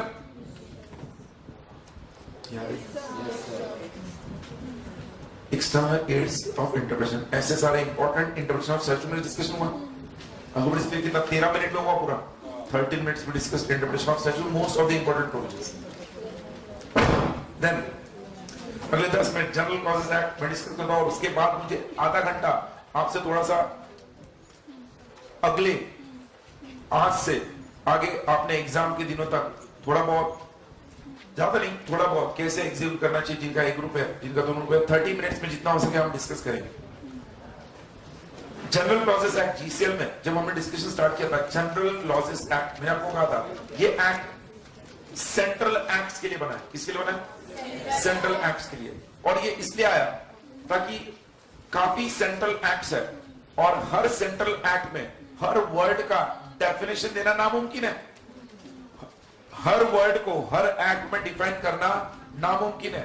तो जो डेफिनेशंस यूनिवर्सल इन नेचर है, जो डेफिनेशंस यूनिवर्सल इन नेचर है, उन डेफिनेशंस को हर सेंट्रल एक्ट में देने की जगह अगर हम उन डेफिनेशंस का एक अलग एक्ट बना लेंगे, तो जब हम कोई सेंट्रल एक्ट को पढ़ते हैं, फॉर एग्जांपल हम कंपनीज एक्ट पढ़ते हैं, सेंट्रल एक्ट को पढ़ते हैं और उसको पढ़कर हम उसे पढ़ते हुए किसी वर्ड को, उस वर्ड के मीनिंग को जानना चाहते हैं, तो हम सबसे पहले उस एक्ट में देखते हैं उस वर्ड का मीनिंग। अगर हमें उस एक्ट में उस वर्ड का मीनिंग नहीं मिलता है, मिलता है तो अच्छी बात है, नहीं मिलता है तो उसके जैसे कोई दूसरे सेंट्रल एक्ट में उस वर्ड का मीनिंग देखते हैं, और कोई सेंट्रल एक्ट में भी वो मीनिंग नहीं मिला तो हम जनरल क्लॉजेस एक्ट में जाते हैं। फॉर एग्जाम्पल मैंने कहा था digital signature, digital signature word जब हम कंपनीज एक्ट में directors identification number D number की बात करते हैं तो वहां पर डिजिटल सिग्नेचर आता है। Companies act does not define digital signature, तो कंपनीज एक्ट नहीं डिफाइन करा तो हम इंफॉर्मेशन टेक्नोलॉजी एक्ट में रहते हैं, आईटी एक्ट में, वहां पर वो भी सेंट्रल एक्ट है, वहां पर डिजिटल सिग्नेचर का डेफिनेशन वही लेते हैं और कंपनीज एक्ट में यूज करते हैं फॉर अंडरस्टैंडिंग जो कोर्ट ऑफ लॉ करता है। बट मान लो एक वर्ड है एफिडेविट, जो डायरेक्टर्स को कंपनी इनकॉर्पोरेट करते हुए देना है। एफिडेविट ये वर्ड हमने कंपनी में देखा, मिला नहीं, कंपनीज एक्ट में डेफिनेशन हमने कोई और सेंट्रल एक्ट में देखा, कहीं पर नहीं मिला, तो हम जनरल क्लॉजेस एक्ट में गए। जनरल क्लॉजेस एक्ट में डेफिनेटली हमें एफिडेविट का मीनिंग मिलेगा और जो मीनिंग दिया वो हमें इंटरप्रेट करना। तो जनरल क्लॉजेस एक्ट मैंने कहा था it has to be read in context with interpretation of statutes. General clauses act के अंदर हमने डिस्कस किया था जीसीएल के अंदर जो भी स्टेट लॉज होते हैं, स्टेट लॉज वो सारे जनरल क्लॉजेस एक्ट के कॉम्बिनेशन में होता है, मतलब कोई भी state law general clauses act को ओवरराइड नहीं करेगा, इसलिए एक्सक्लूसिवली एक सेंट्रल एक्ट माना गया। फिर जनरल क्लॉजेस एक्ट के अंदर हमने कुछ इंपॉर्टेंट टर्म्स जो डिस्कस किए थे, उसमें एक टर्म था good faith, definition of good faith. फिर हमने डिस्कस किया था रिपील प्रोविजन क्या होता है, प्रोविजन ऑफ डिलीशन क्या होता है, देन फाइनेंशियल ईयर का डेफिनेशन देखा था, देन केएमपी की मैनेजर पर्सन का एक एग्जांपल देखा था उस कंटेक्स्ट में, मैस्कुलिन एंड फेमिनिन के कंटेक्स्ट में कि ही इंक्लूड्स शी, हमने देखा था सिंगुलर इंक्लूड्स प्लूरल, सेक्शन 13 जो हमने डिस्कस किया था, सिंगुलर इंक्लूड्स प्लूरल, उस केएमपी के डेफिनेशन में ऐसा था, a person can be a key manager person of any one company except or and no other company except its subsidiary company. एक बंदा एक कंपनी का अगर केएमपी है तो किसी और कंपनी का केएमपी नहीं बन सकता एक्सेप्ट इट्स सब्सिडियरी कंपनी, ऐसा लिखा था। बट सब्सिडियरी जब कहते हैं सिंगुलर इंक्लूड्स प्लूरल, तो सवाल आपको पूछा गया था क्या वो सब्सिडी मतलब क्या एक ही सब्सिडी का बन सकता है क्या? The answer is no, he can become KMP of n number of subsidiaries because singular includes plural. ये क्या था? इंटरप्रिटेशन था वहां पर। Then we have seen section 27 documents sent by registered post. ये सुनो, और दोस्तों याद करना, मैंने कल के सेशन में भी आपको कहा था कि जनरल क्लॉजेस एक्ट जीसीएल में आपको कुछ 33 सेक्शंस है, बट सारे 33 सेक्शंस इंपॉर्टेंट नहीं है। उस जीसीएल को लेकर क्लासरूम नोट्स में मैंने प्रॉपरली पॉइंट्स टू स्टडी दिया। नंबर 1 आप वो पॉइंट्स टू स्टडी करोगे, एंड नंबर 2 ट्रस्ट मी, जो समरी बुक के अंदर मैंने 16 क्वेश्चंस दिए, they are the Bible for GCL. मेरा एक गट फीलिंग है अगर आपने वो क्लासरूम एग्जांपल पर समरी बुक किया तो जीसीएल 8 मार्क के लिए जो एग्जाम में आना है, या interpretation of statute, even interpretation of statute के 17 क्वेश्चन से समरी बुक में 17, तो ये जो 8 और 8 मैक्सिमम 16 मार्क के लिए आता है ऑप्शनल के साथ मिलाकर, वरना आपको इसे 14 मार्क के लिए लिखना है, 14 मार्क्स मिनिमम लिखना ही है, 13 to 40 मार्क्स दोनों ऐड मिलाकर। मैक्सिमम स्टूडेंट्स जो 88 मार्क 92 मार्क का पेपर लिखते हैं, वो इसलिए लिखते हैं बिकॉज ऑफ पेपर में आखिरी का 7-8 मार्क एक तो इंटरप्रिटेशन का या जीसीएल का क्वेश्चन छोड़ते। मैं अगेन कहूंगा आप ये दोनों एक्ट्स बहुत स्कोरिंग है 8 मार्क के हिसाब से, बिकॉज 8 मार्क के लिए आप कंपनी लॉ में बहुत कुछ पढ़ लेते हो। आपको ये समझना है कि ये अदर लॉज जो 40 मार्क के है, ये आपके उस 100 मार्क के लॉ के पेपर का सबसे अहम हिस्सा है, जहां पे हर स्टूडेंट ने 40 में से मिनिमम मैं कहूंगा 24, and I can say maximum you can think of 32, average I can say you can think of 28. 24 minimum for a normal student, 32 maximum for an intelligent student, and 28 should be for a student who balances both. 28 marks तो हर एक जब M कर सकता है, referring to this what 16 questions of GCL, 17 questions of interpretation and the classroom examples given. That's for sure.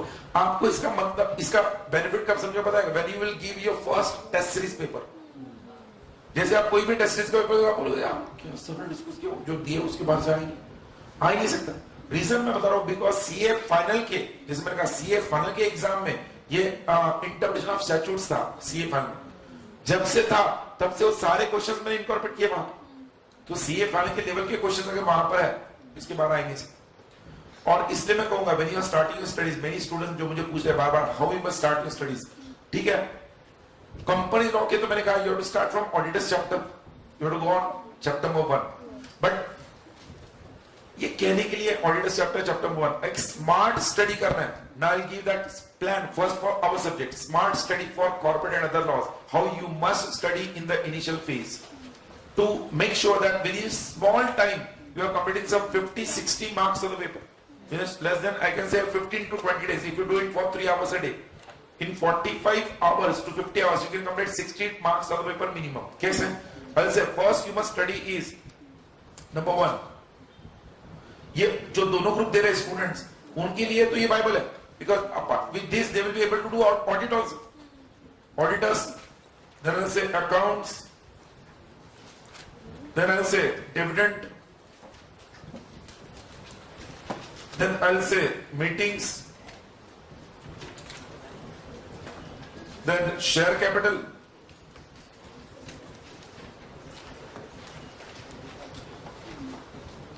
prospectus,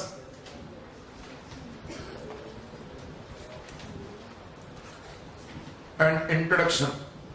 This is as per our classroom discussion. Introduction मतलब company formation तक का सब कुछ, alteration of object clause the first chapter as per our notes. ये 7 chapters अगर आप करते हो, मैं आगे बता दूं, ये पहले 3 चैप्टर्स 18 to 22 मार्क्स के लिए आएंगे मिनिमम बता रहा हूं, उससे ज्यादा हो सकता है। Meetings and share capital and prospectus chapter again will come for 18 to 22 marks, and this introduction chapter will come for minimum 5 marks, maximum 12 marks with less efforts. जो कंपनी के हमारे 12 चैप्टर्स है, उन 12 चैप्टर्स में से मैंने 5 चैप्टर्स यहाँ पर मेंशन भी नहीं किए, वो 5 चैप्टर्स छोटे छोटे वो बाद में भी आप कर सकते हो। आपने कंपनी लॉ की पढ़ाई पहले इस तरह से करनी चाहिए। Don't do the 5 chapters at that time, at this particular time, you just complete this and when you start for other laws में आपने जो सबसे स्कोरिंग है स्पेशल कॉन्ट्रैक्ट्स वो पहले करना चाहिए। आखिर में कह रहा हूं स्पेशल कॉन्ट्रैक्ट्स में जो क्लास के अंदर क्लासरूम में हमने केस स्टडीज देखे, जो केस स्टडीज है उन केस स्टडीज को और समरी बुक के केस स्टडीज के बाद आ ही नहीं सकता। और MCQs for special contracts, you will be surprised to see special contracts के एमसीक्यूज में even in part 1 and part 2 I have given दोनों मिला के 250 से 300 एमसीक्यूज है only for special contracts. For negotiable instrument again I have given 225 to 230 MCQs both. So when I am saying MCQs, आपको जो 30 marks के लिए एमसीक्यूज आएंगे उसमें से 12 मार्क्स के लिए एमसीक्यूज अदर लॉस के, it will be 60-40 there also. So 12 marks MCQs for other laws, definitely special contract एक ऐसा पार्ट है जहां पर वो MCQs आपको definitely ज्यादा twisted होंगे because contract act is vast as compared to ethics and anything. Same thing negotiable instruments.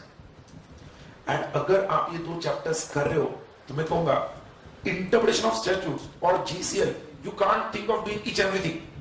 You have to balance both.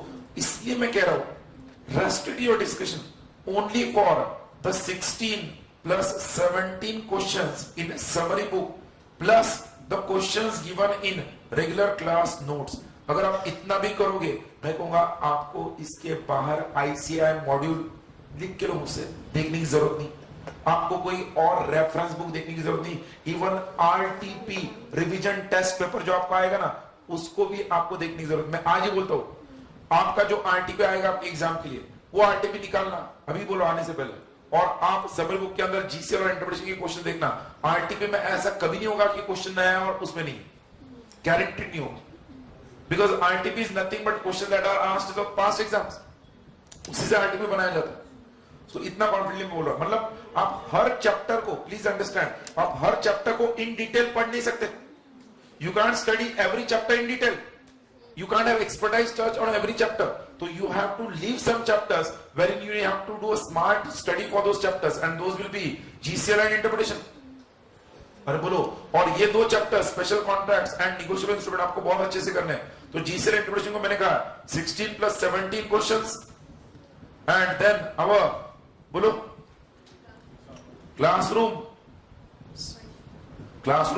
जो क्वेश्चन दिए वो, और ये क्या लिखा मैंने summary book, that is summary book given under this under our classroom questions। तो इस तरह से आपको पढ़ना चाहिए। जहां तक आपका टेस्ट सीरीज का सवाल है, आप कोई भी टेस्ट सीरीज लगाओ, टेस्ट सीरीज में आपको ये ध्यान रखना है। अगर आप मुझे पूछोगे यहाँ पर ये जो 7 चैप्टर्स है अगर हम इसके मिनिमम मार्क्स भी काउंट करें तो ये 40 मार्क्स हो रहे मिनिमम 7 चैप्टर्स के minimum. I am not going for the maximum part, minimum 40 marks. And when I refer to this, अगर आप स्पेशल कॉन्ट्रैक्ट और नेगोशिएबल करते हो सबसे ज्यादा बेटे 40 में से स्पेशल कॉन्ट्रैक्ट को, डू यू नो दैट? सबसे ज्यादा बेटे स्पेशल कॉन्ट्रैक्ट जो मिनिमम 14 मार्क्स के लिए आएगा और उसके बाद नेगोशिएबल फॉर 13 मार्क्स। तो 14 plus 13 27 ये फिक्स्ड है, मतलब 40 plus 27 तो मैं कहूंगा 67 मार्क्स का मेरा पेपर फिक्स्ड है, अप्रोक्सीमेटली 70 मार्क्स। अगर मैं इस 70 मार्क पैसे 80% स्कोर करूं तो मेरा 56 होता है। मैंने इसमें GCL इंटरप्रिटेशन टच नहीं किया, मैंने remaining 5 chapters of corporate laws touch नहीं किए। उनमें से जो बचे हुए 30 मार्क्स का पेपर लिखना है, मैं एवरेज 40% स्कोर करता हूं। 40 5 मार्क का क्वेश्चन मुझे 2 ही मार्क मिले, 5 मार्क का क्वेश्चन मुझे कितने मिले? 2 मार्क। तो 30 में से 40% भी अगर मैं स्कोर करूं तो मेरे 12 मार्क होते हैं। तो 56 plus 12 comes to 68, which is well above exemption। इस 8 को मैं स्टैंडर्ड डिडक्शन डाल देता हूं तो भी 60 हो गया। इजीली पॉसिबल है with smart study in law. देखो मैं आपको आगे कह रहा हूं, why I am giving this, यही अगर मुझे अकाउंट्स को देना है इट इज हाईली इम्पॉसिबल। अगर मुझे ये सेम थिंग अकाउंट्स में, अकाउंट्स में पैटर्न फिक्स नहीं है, प्लीज ट्राई एंड अंडरस्टैंड। मैं तो बहुत खुशी होगी मुझे देने के लिए, बट अकाउंट्स में पैटर्न फिक्स नहीं है। आप मान लो आपने सिंगल एंट्री नहीं किया और वहीं पर 16 मार्क के लिए कुछ ना करो। एग्जाम्पल दे रहा हूं, नहीं आएगा ऐसा बट एग्जाम्पल दे रहा हूं। नेवर नो, पार्टनरशिप पर आपने जो लीस्ट एक्सपेक्ट किया था, डेथ ऑफ अ पार्टनर, वही आ गया। आपने एंड में सब रिवीजन किया था, बट डेथ ऑफ पार्टनर को क्वेश्चन वो देखा नहीं था, आपकी क्लीन बोल्ड हो गया एग्जाम होता है, because there many things but यहां पे नहीं होगा। Even in direct tax DT नहीं होगा, जैसे जहां पर सेक्शन बेस्ड है ना वहां पे नहीं होना। इसलिए मैं जैसे लॉ का बता रहा हूं, मैं आपको तुरंत लॉ का आइडिया सबको आ गया। Anyone wants to ask question on this first? हाँ, हमारी जैसे टेस्ट सीरीज होगी तो उसका भी सीक्वेंस ऐसा ही होगा या फिर हमें उसके अलावा ऐसा? I'll say this is the ideal thing. Wherever you join test series, उनका अगर शेड्यूल इसके तहत नहीं है तो सोना that is the wrong test series for you. ऐसा होगा ही नहीं, मैंने खुद वो शेड्यूल दिया हुआ है। Because whenever something is done, they ask us, even though I have no vested interest over there. But a teacher who is expert in that subject, he's been definitely asked his opinion. Do you think that this is the part we must go for? हवा नहीं, मैं हकीकत बता रहा हूं। हवा आपको लग रहा होगा, मेरे लिए हवा नहीं हो, मेरे लिए हकीकत होगी। But it depends. अगर हवा होती तो जो स्टूडेंट कहीं और क्लास करते वो यहां पर आके बैठते नहीं, रिवीजन बैच के अंदर 7 दिन के, और आके मुझे थैंक यू नहीं कहते, सर थैंक यू, एटलीस्ट मुझे अच्छा हुआ कि मैं रिवीजन में आके बैठा। तो कुछ ना कुछ सोच के आ रहा हूं। रेगुलर बैच वहां पर करने के बावजूद यहां पर आए 7 डेज के रिवीजन में, आप कौन है वो उसको पॉइंट आउट मत करो, इंपॉर्टेंट क्या है। एनीवेज, सो अगर मैं लॉ के बारे में डिस्कस कर चुका हूं, I don't know how many of you really have got that inputs कि डायरेक्ट टैक्स और जीएसटी में सारी दुनिया कहती है जीएसटी स्कोरिंग है, जीएसटी करो, जीएसटी करना है, but direct tax is equally scoring if you do smart work in direct tax. काफी टीचर्स जो इनकम टैक्स पढ़ाते हैं वो पीजीपीपी को आपको कहेंगे PGBP yes it has to be done, but PGBP I am not saying is not important, but उसका जो लेवल है at inter level it has to be first basics and essential status. Incomes which do not form part of total income, that is section 10। उसके बाद salaries, house property, capital gain, and after that I keep PGP, because PGP में कभी at inter level they will not out of the box question PGP में नहीं पूछते। PGP के जो important sections है 32, then we'll say that different exemptions, then 44 AB, AD, AEF, जो common pattern statement of total income के questions, मतलब जब से इंटर लेवल पर क्वेश्चंस आते हैं वो उन्हीं के ऊपर फोकस करते हैं। ऐसा या अमेंडमेंट कोई आया आउट ऑफ द बॉक्स जाके क्वेश्चन कहां पर आ सकता है, वो है capital gain, salaries, house property, जहां पर आउट ऑफ द बॉक्स जाके क्वेश्चन आ सकता है। इसलिए आपको इन चैप्टर्स को मैंने इसमें जब आपको ये चैप्टर्स गिना है टैक्स के, मैंने clubbing of income from other sources, set of carry forward losses, deductions, ये इंक्लूड भी नहीं किया।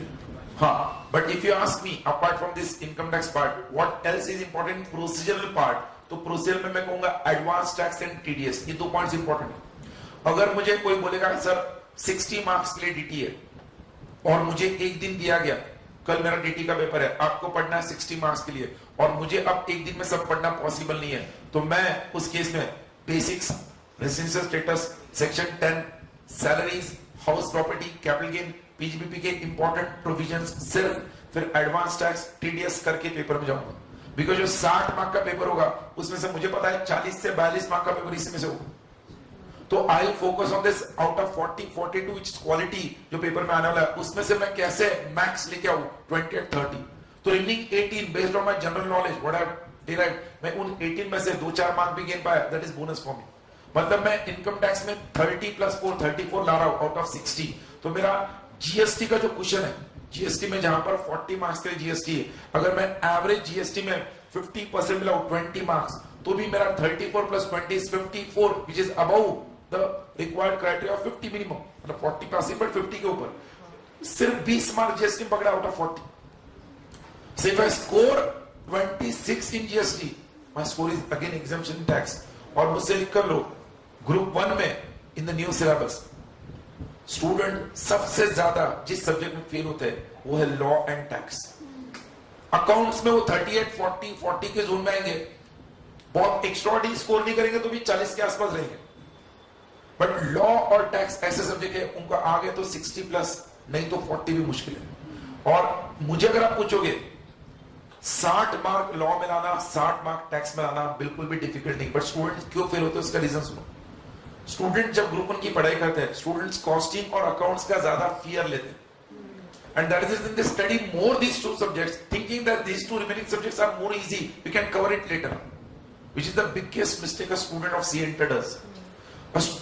When two subjects which you feel you can easily cover and they are more scoring, you must complete first these two subjects on a regular basis, and then you must give time to the remaining two subjects on a daily basis. मतलब अगर मैं आपकी जगह हूं तो मैं law और accounts को, लॉ और टैक्स को 70-75% तक पहले कंप्लीट कर लूंगा, law and tax, and accounts alternate day costing मैं पढ़ते रहूंगा। अकाउंट्स अल्टरनेट डे कॉस्टिंग मतलब मुझे लॉ और टैक्स को मिलकर मैं जो टाइम दूंगा वो एक सब्जेक्ट अकाउंट्स और कॉस्टिंग को दूंगा अल्टरनेट डे। तो व्हाट विल हैपन, जो मेरा फियर फैक्टर है वो भी मैं रेगुलरली पढ़ रहा हूं, और जो मेरा स्कोरिंग पार्ट है उसे मैं मिस नहीं कर रहा हूं। ये ग्रुप 1 के लिए हुआ, जो स्टूडेंट्स ग्रुप 1 दे रहे डेफिनेटली, मतलब जो स्टूडेंट्स ग्रुप 1 दे रहे, एक चीज ध्यान रखना, आपको चारों सब्जेक्ट रोज पढ़ना है। अगर कोई टीचर कोई गाइड आपको करता है कि आप पहले एक सब्जेक्ट कंप्लीट करो फिर सब्जेक्ट कंप्लीट करो, आई से I don't know how many of you believe that, but I'll say it is a wrong strategy. It is a wrong strategy at inter level. What is advisable strategy? You study all the 4 subjects together simultaneously. Now what you do is that when you start studies for all the 4 subjects, you have to apportion your time, allocate your time, and looking at the syllabus of the test series, whichever you will be joining. You take the test series syllabus in hand. Not of asking anything. This is the criteria I've given. Not of asking anything, put the syllabus in front of you, and your vision must be to outperform in the test series papers that are being asked. Your vision must not be your main exam. Take it in writing from me. When you take small steps, automatically you will reach towards your destination. But if you today itself think in your mind, no, I have to outperform the main exam, so right now I'm not prepared for test series, I'll just give the test series, later I'll first study. You're on the wrong path, you're going towards the wrong direction. You have to keep in your mind when you start your studies, okay, when I've joined the test series, that test series is my final exam. So I've forgot everything. The syllabus of the test series is my final syllabus. Once you give that test series, then the next test series syllabus is already with you. So you have to start your studies in that direction. What will happen is, all the test series, wherever you join, will have their 100 marks paper.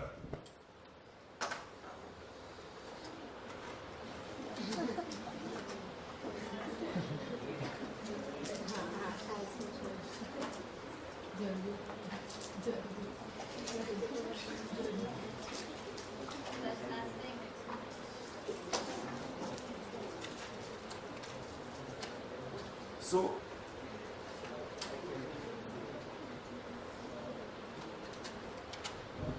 जो भी students इस तरह से test series join करेंगे, मैं कहूंगा अगर आप उस डायरेक्शन पढ़ोगे ना, आप सोचना एग्जाम से 1-1.5 महीने पहले आपका पूरा सिलेबस हो रहा है हर एक सब्जेक्ट, तो आपको कैसे कितना पढ़ना है, कहां से पढ़ना है, कौन सा पार्ट पहले पढ़ना है, ये किसी को पूछने की जरूरत नहीं पड़नी चाहिए। मैं पहले बताऊं, ठीक है, I given that inputs, but okay you have kept that in mind.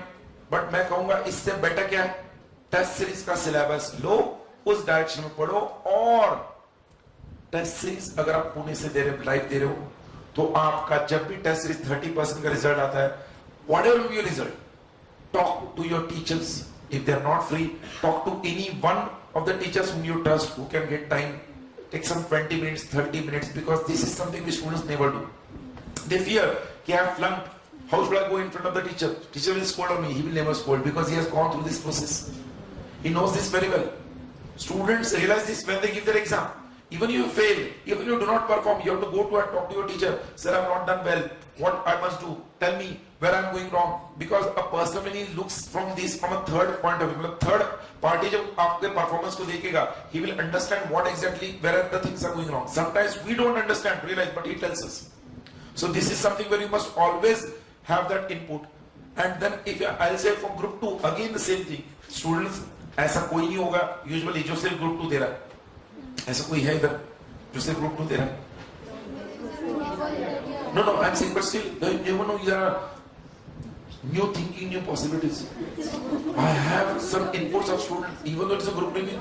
Let me tell you, even though it's a group 1 division, I have some students who are doing all the classes of group 1, group 2, attending revisions, and then deciding, okay, I feel group 2 is more easy, I must go for group 2. But I feel so you must not do that. It is not advisable. So group 2 सिर्फ का मैं strategy ना देते हुए एक group का दिया, मैंने कहा what I have said, जो स्टूडेंट सिर्फ एक ग्रुप दे रहे, ऐसा कोई है यहाँ पर जो एक ग्रुप दे रहा? Yes, there are students. So what is your input? You have to go only for all the 4 subjects on a day-to-day basis. And I'll say what, just एक last point. जब आप चारों से रोज पढ़ते हो सिलेबस आपका test series point of view, अब definitely पढ़ो. मान लो टेस्ट सीरीज आपका 15-17 तारीख को है और आपका 8-9 तारीख को वो सब्जेक्ट का सिलेबस हो गया. Students what mistake they do, now they will study something more extra. Don't do that foolishness. इतनी बार उसको रिवाइज करो जो आपका टेस्ट सीरीज का सिलेबस है कि आपको नींद से भी उठा दिया तो आपको आना चाहिए. इतनी बार उसको रिवाइज करो. नहीं तो हो गया मेरा, हो गया मेरा, हो गया, मैं दूसरा करता हूं, जल्दी जल्दी कंप्लीट कर दो. जल्दी जल्दी करने से गलती होने वाली है.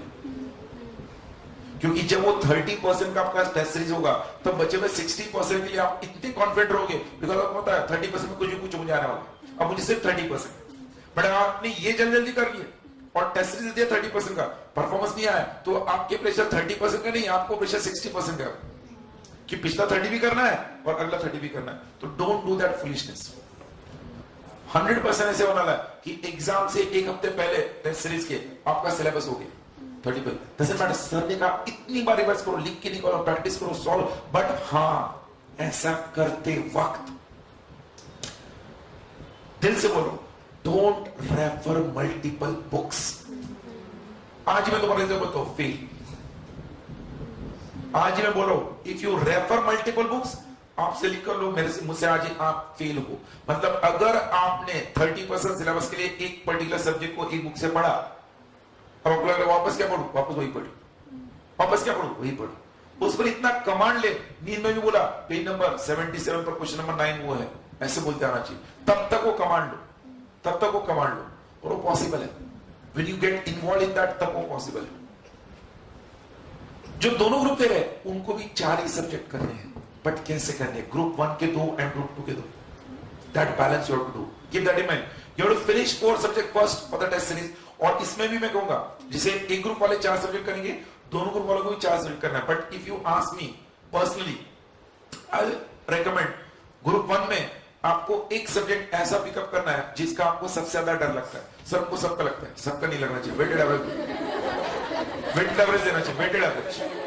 जो सब्जेक्ट आपको सबसे ज्यादा डर लगता है, जिस सब्जेक्ट का वो जो भी है, आई एम नॉट आस्किंग, जो भी सब्जेक्ट आपको सबसे ज्यादा डर लगता है, मैंने आपका नॉलेज पूछा नहीं क्या कौन सा डर लगता है, just give my thought. It is customise. You have to customise yourself, because ये प्लानिंग कस्टमाइज होती है तो ही परफेक्ट होती है. I can't give you standard formula, put that but your studies inside and success outside. It is not possible. There cannot be a standard formula. There has to be a customized formula.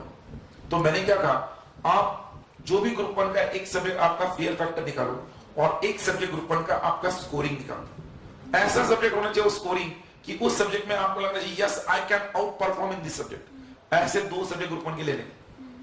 फिर group 2 में कौन सा लेने के? Group में भी same thing, एक subject जो फियर फैक्टर है और एक सब्जेक्ट जो आपका बहुत स्कोरिंग है. इससे होता क्या है, नाउ फियर फैक्टर वाले दोनों ग्रुप के जो एक सब्जेक्ट्स है वो एवरीडे पढ़ने, एवरीडे तब तक जब तक उन सब्जेक्ट्स का 75% पढ़ाई कंप्लीट ना हो. तो सर जो स्कोरिंग वाला पार्ट है वो कैसे करना है? स्कोरिंग वाला सब्जेक्ट अल्टरनेट डेज में पढ़ने का. मतलब आज तुमने दो सब्जेक्ट लिए, उनमें से एक सब्जेक्ट तो आप रोज ही पढ़ रहे हो, यस और नो?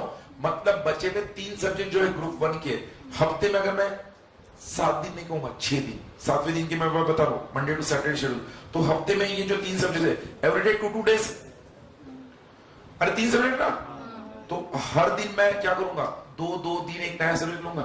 मतलब आज मान लो किसी को अकाउंट्स है, अकाउंट्स वो हफ्ते में 6 दिन कर रहा है. एंड मान लो उसने फर्स्ट डे लॉ लिया, मंडे ट्यूसडे लॉ किया, फिर ऐसे वेडनेसडे थर्सडे उसने कॉस्टिंग किया, फ्राइडे सैटरडे उसने टैक्स किया. यस, यहां तक संडे की स्टडी बाद में आता.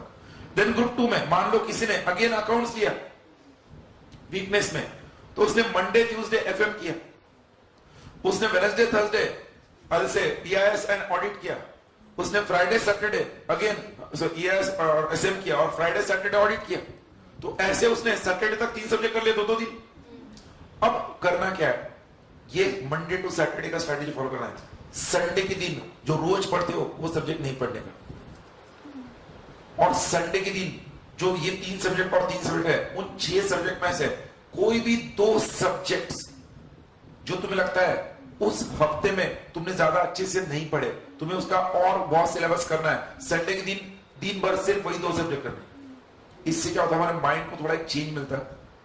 Otherwise we will become robots कि everyday we are doing the same thing. वैसे नहीं, your mind gets accustomed to some new things and okay, आज मुझे वही सब्जेक्ट पढ़ने हैं, सुबह 7 बजे से लेकर दोपहर तक वही पढ़ रहे हैं, शाम को वही पढ़ रहे हैं, you'll get a change। and again ये रूटीन बताते वक्त मैं आपको कह रहा हूं, स्टूडेंट्स सिर्फ सुनते हैं, अच्छा लगता है उनको, फॉलो नहीं करते, फॉलो कर नहीं पाते, इनफैक्ट कर नहीं पाते इन द सेंस उनको क्या होता है, लाइब्रेरी में बैठने से, किसी सीनियर के इनपुट आने से वो अचानक से अपना स्ट्रेटेजी चेंज कर दे। अगर ऐसा हो रहा होगा तो इमीडिएटली अपने आप को रोक दो, you are going on the wrong path. When you have listened to a person, follow till the end, what will happen, maximum will get a learn lesson in life और you will come out with good colours, flying colours. And when I am giving over here, definitely मैं आपको, मेरा कोई vested interest नहीं है, in fact I will be most happiest person if you clear both the groups when you going for both groups, because I will feel so okay, whatever I told you executed that. And यहां पर जब आप इस तरह से planning कर रहे हो, मंडे टू संडे वगैरह सब कहने के लिए अच्छा लगता है। स्टूडेंट्स एक चीज ध्यान रखना, आपकी पढ़ाई दूसरी तरफ, बट आपने रात में 6.5 घंटा नींद, कैसे, it is up to you. मतलब क्या, आप 3 बजे सो जाओ पढ़ाई करके, 9:30 बजे उठो, आप 12 बजे सो जाओ, 6:30 बजे उठो, आप 11 बजे सो जाओ, 5:30 को उठो, रात में 6.5 घंटा नींद, लंच से पहले, मैंने कहा बिफोर लंच, लंच से पहले, लंच के बाद नहीं, लंच के पहले आधा घंटा, बिकॉज जब आप लंच करने वाले होंगे तब तक आपने दिन का 5 घंटे का पढ़ाई कर लिया। अप्रोक्सीमेटली एक स्टूडेंट 11 से 12 घंटे दिन में पढ़ाई कर सकता है, रैशनल ह्यूमन बीइंग। अगर तो बोलो नहीं सर मैं 15 घंटे करूंगा, कर भाई अच्छी बात है, तू 3 महीने नहीं कर सकता, आगे तू सरेंडर कर देगा अपने, गिव अप, यू सरेंडर। फिर वो स्टूडेंट्स नर्वसनेस में आते हैं, फ्रस्ट्रेशन में आते हैं, बोलते हैं अब क्या करूं, and they go on the wrong path. So again something step by step, step by step, doesn't matter, 12 hours are more than sufficient. अगर आप आधा घंटा लंच से पहले सो जाओगे, सर बाद में भी नींद आती है, नहीं आएगी, लिख के लो मुझसे, आधा घंटे पहले, ये मेरे साथ हुआ है, मैंने मेरे स्टडीज का फॉर्मूला आपको बता रहा हूं, I've done this and I've got wonders। आधा लंच से आधा घंटा पहले सोने से सबसे इंपॉर्टेंट चीज, when you are sleeping at that time, पूरे 5.5 घंटे का माइंड रेस्ट होता है पढ़ाई करने का। After that your lunch heavy नहीं होना चाहिए, लाइट होना चाहिए। ऐसा नहीं कि लंच करने के बाद कितना भी कोशिश करो मैं सरेगा तो नींद आएगी, पेट दबा के खा लिया। क्योंकि इन स्टडीज के ड्यूरेशन में सबसे ज्यादा जो इंपॉर्टेंट है वो हेल्थ।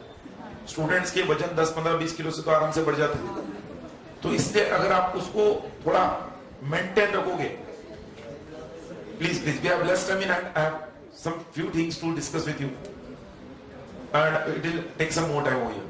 सो प्लीज, ये जब मैं आपको बता रहा हूं, ऐसा करते वक्त जब आप लंच के बाद का सेशन लोगे, अगर आप लंच के बाद विदाउट नींद लिए करोगे, लंच के बाद आप इवनिंग हाई टी तक आपने हर रोज कंपलसरी प्रैक्टिकल सब्जेक्ट करना चाहिए।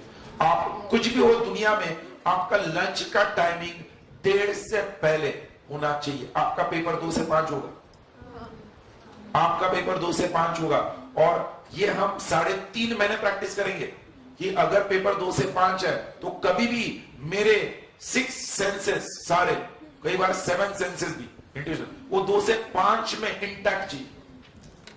मुझे उस 2 से 5 में अपना 100 ने 200% देने की आदत लगनी चाहिए। You know how body works on human clock होता है ना, कई बार अलार्म नहीं लगा फिर भी उठ जाते, same thing happens with that 2 to 5। अगर मैं अपना 200% उस 2 to 5 में देने की आदत डालूंगा तो एग्जाम हॉल में मेरे साथ कभी नहीं होगा कि मेरा क्या हो गया, ब्लैंक हो गया।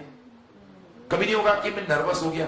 ये होने का सबसे बड़ा रीजन होता है students don't focus on that timing 2 to 5। इसलिए मैं कह रहा हूं अगर आपका लंच 1:30 बजे होना है तो you have to go to sleep at 12:30 12:45 for half an hour. After that you wake up, you should have your lunch, and then 1:30 1:45 max to max 2 you must start your studies। उस तरह से plan करो। High tea तक आपका compulsory practical subject होना चाहिए, completely involve 3 घंटा 3.5 घंटा। The best thing I will suggest those who are going for both groups is accounts and advance accounts together combined, which I always recommend, because accounts advance accounts में आप combine करोगे, आपने ये subject को अलग ना पढ़ते हुए जो दोनों ग्रुप दे रहे उन्हें एक समझना चाहिए कि मेरा ये एक सब्जेक्ट और उन एक सब्जेक्ट पे उस तरह से कमांड लेना है। Don't think that is are 2 different subjects. आप उस तरह से उसे करो। एंड जब ये 6.5 घंटा ये आधा घंटा है तो definitely after that 2 hours investment which you have to do, otherwise whatever I am saying is a blunder and you are again, I'll request you don't follow my strategy. If you're not going to do this, don't follow my strategy। Sir एक दिन मेरा पढ़ाई नहीं हुआ, सुबह guest आ गए थे तो शाम में जो 2 घंटे का इन्वेस्टमेंट था वो मैंने नहीं किया। ऐसे उस दिन 2 घंटे का पढ़ाई कम होने दो, बट इन्वेस्टमेंट एवरीडे होना चाहिए। What is that investment? Evening 7 to 9 is your investment every day। I will say you can take 6:30 to 8:30, but this investment, one जो लोग दूर रहते हैं उनको भी 2 घंटा मोर देन सफिशिएंट है। आपको स्ट्रेस आउट इस 2 घंटे में आपने पढ़ाई के बारे में एक वर्ड भी किसी से बात नहीं करनी चाहिए, ना ही सोचना चाहिए, ना ही आप सीए के स्टूडेंट के दिमाग में लाना चाहिए। इस 2 घंटे में आप, मैं कहूंगा अलोन रहो, एकदम अकेले निकल जाओ, कहीं पर जिम जाओ, जिम में जाके कुछ अलग दोस्तों से बनो जिनको सीए से कोई लेन देन नहीं, और उनके साथ दुनिया की बातें करो, बॉलीवुड की बातें करो, और क्या बातें करनी करो, बट सीए की बात मत करो उस 2 घंटे में। हो सके तो म्यूजिक सुनो, हो सके तो मेडिटेशन करो। मैं स्टूडेंट्स को बोलता हूँ, स्टूडेंट को कभी भी हंसी आती है, बट आई विल सजेस्ट जो स्टूडेंट्स, अगर आपको ध्यान रखना, आप पढ़ाई करते हो, अगर आप डिस्ट्रैक्ट हो रहे हो, अगर आप 2 घंटे की मान लो पढ़ाई करने बैठे हो, जो कि 2 घंटे के ऊपर आपने कभी स्ट्रेस आउट नहीं करना है, वो तो मैं हर वक्त कहता हूँ, मैं उसका बताऊंगा आपको प्लान। तो अगर कोई स्टूडेंट पढ़ाई करने बैठता है और 10 मिनट बाद वो डिस्ट्रैक्ट हो जाता है, वो किसी और विचार में चला जाता है, कि नॉर्मल थिंग है, normal human we can say tendency. जैसे वो डिस्ट्रैक्ट होता है, उसे 10-15 मिनट बाद ले लेता है, कुछ और ही सोचता हूं, then again he comes to his studies। अगर आपके साथ ऐसा हो रहा है, it is the reason you don't have a peace of mind and you require meditation। Meditation free में अवेलेबल है, एंड्रॉइड पर एप्स है फ्री मेडिटेशन के, साइलेंस के एप्स है। आपको अलग अलग जो म्यूजिक सुनना है, म्यूजिक सुनकर आप मेडिटेशन में you can take a power nap in meditation. इस 2 घंटे में किसी को पसंद है कि मैं कुछ नहीं करना है, मुझे 1 घंटा सिर्फ मेडिटेशन करना, मैं शवासन के जमीन पे, गादी पे नहीं,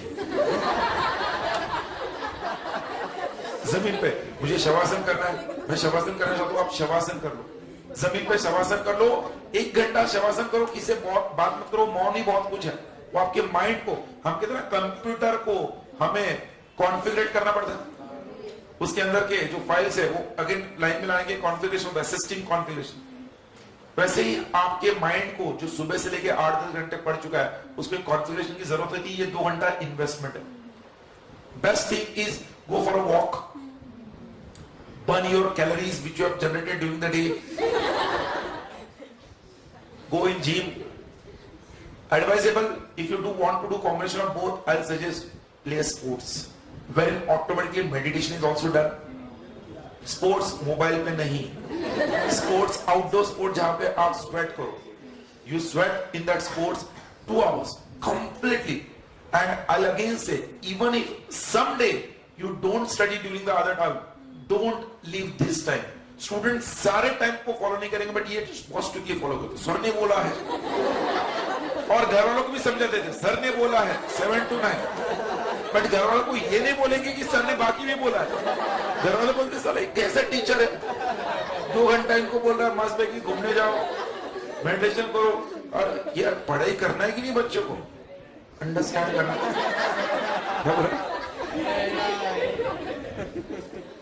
तो वही बोलूंगा, ये फॉलो कर रहा है तो सब कुछ फॉलो करो, वरना कुछ भी मत करो। That's the best thing. मैंने अपना नॉलेज दिया है।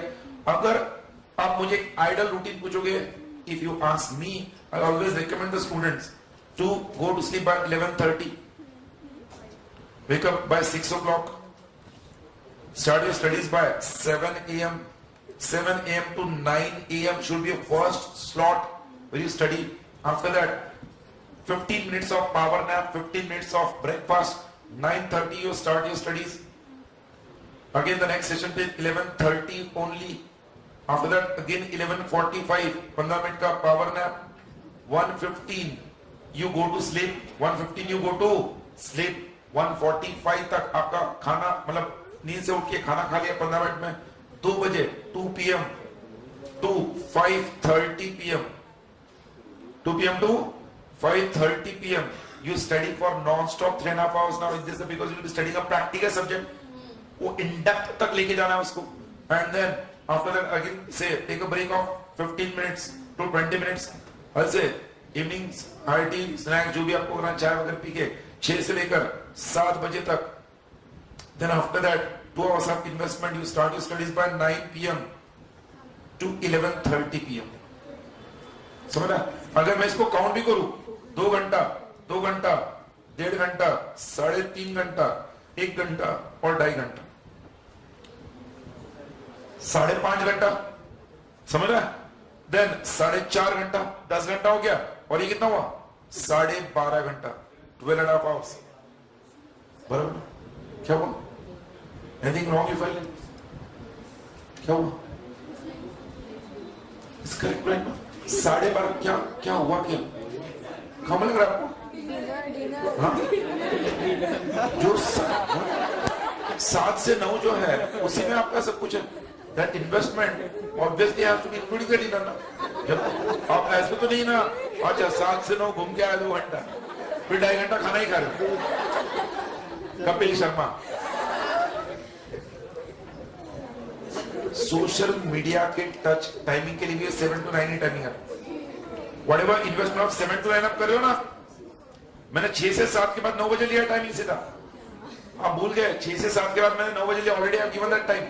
7 से 9 में आपको व्हाट्सएप देखना है, फेसबुक देखना है. उससे स्टूडेंट व्हाट्सएप से अनसब्सक्राइब, फेसबुक से deleted account.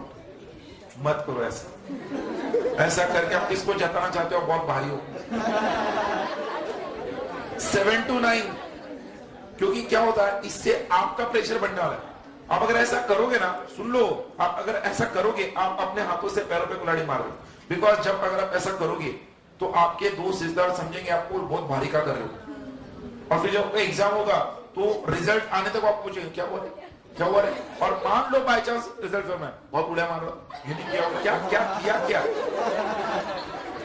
It pinches a lot at that time. तो आई से. और एक चीज दोस्तों, मैं सबको बोल रहा हूं, ये सब सक्सेस का फॉर्मूला है. बट हम कहते हैं 95% accuracy is always there in CA results, 5% errors are there. And one thing I'll say, अगर आप ये सब कुछ आपके फेवर में चाहते हो, आपको ये सिर्फ सोचना है कि मैं अपना 100% से भी ज्यादा दूंगा, 100% से भी ज्यादा दूंगा. मैं रिजल्ट के बारे में नहीं सोचूंगा. अगर रिजल्ट पॉजिटिव आता है I'll take it gracefully. अगर नहीं आता है I'll learn from that mistake and go for the next time. Students easily make up a point. नहीं, मैंने इतनी पढ़ाई किया, पास होना चाहिए, नहीं हुआ तो मैं छोड़ दूंगा. This is a wrong tendency. ऐसे लोग तो बहुत मुश्किल से पास होते हैं. आपको ये सोचना है कि मैं अपना 100% दूंगा. मुझे हर पेपर देकर बाहर आने के बाद ऐसा नहीं लगना चाहिए कि मैंने अपना 100% नहीं दिया था इसलिए पेपर लिख नहीं पाया. मैंने अपना 100% दिया था, चलो ठीक है, पेपर थोड़ा सा बिगड़ गया, डजंट मैटर, मैं अगले पेपर में उसका कवर कर लूंगा. ये माइंडसेट से आप जाओगे ना तो आपको सक्सेस मिलेगा. और वरना success is very difficult, very difficult. Keep that in mind. With that discussion I have completed all my points what I had to discuss about group 1 and group 2. Anyone have any specific questions apart from this? No question.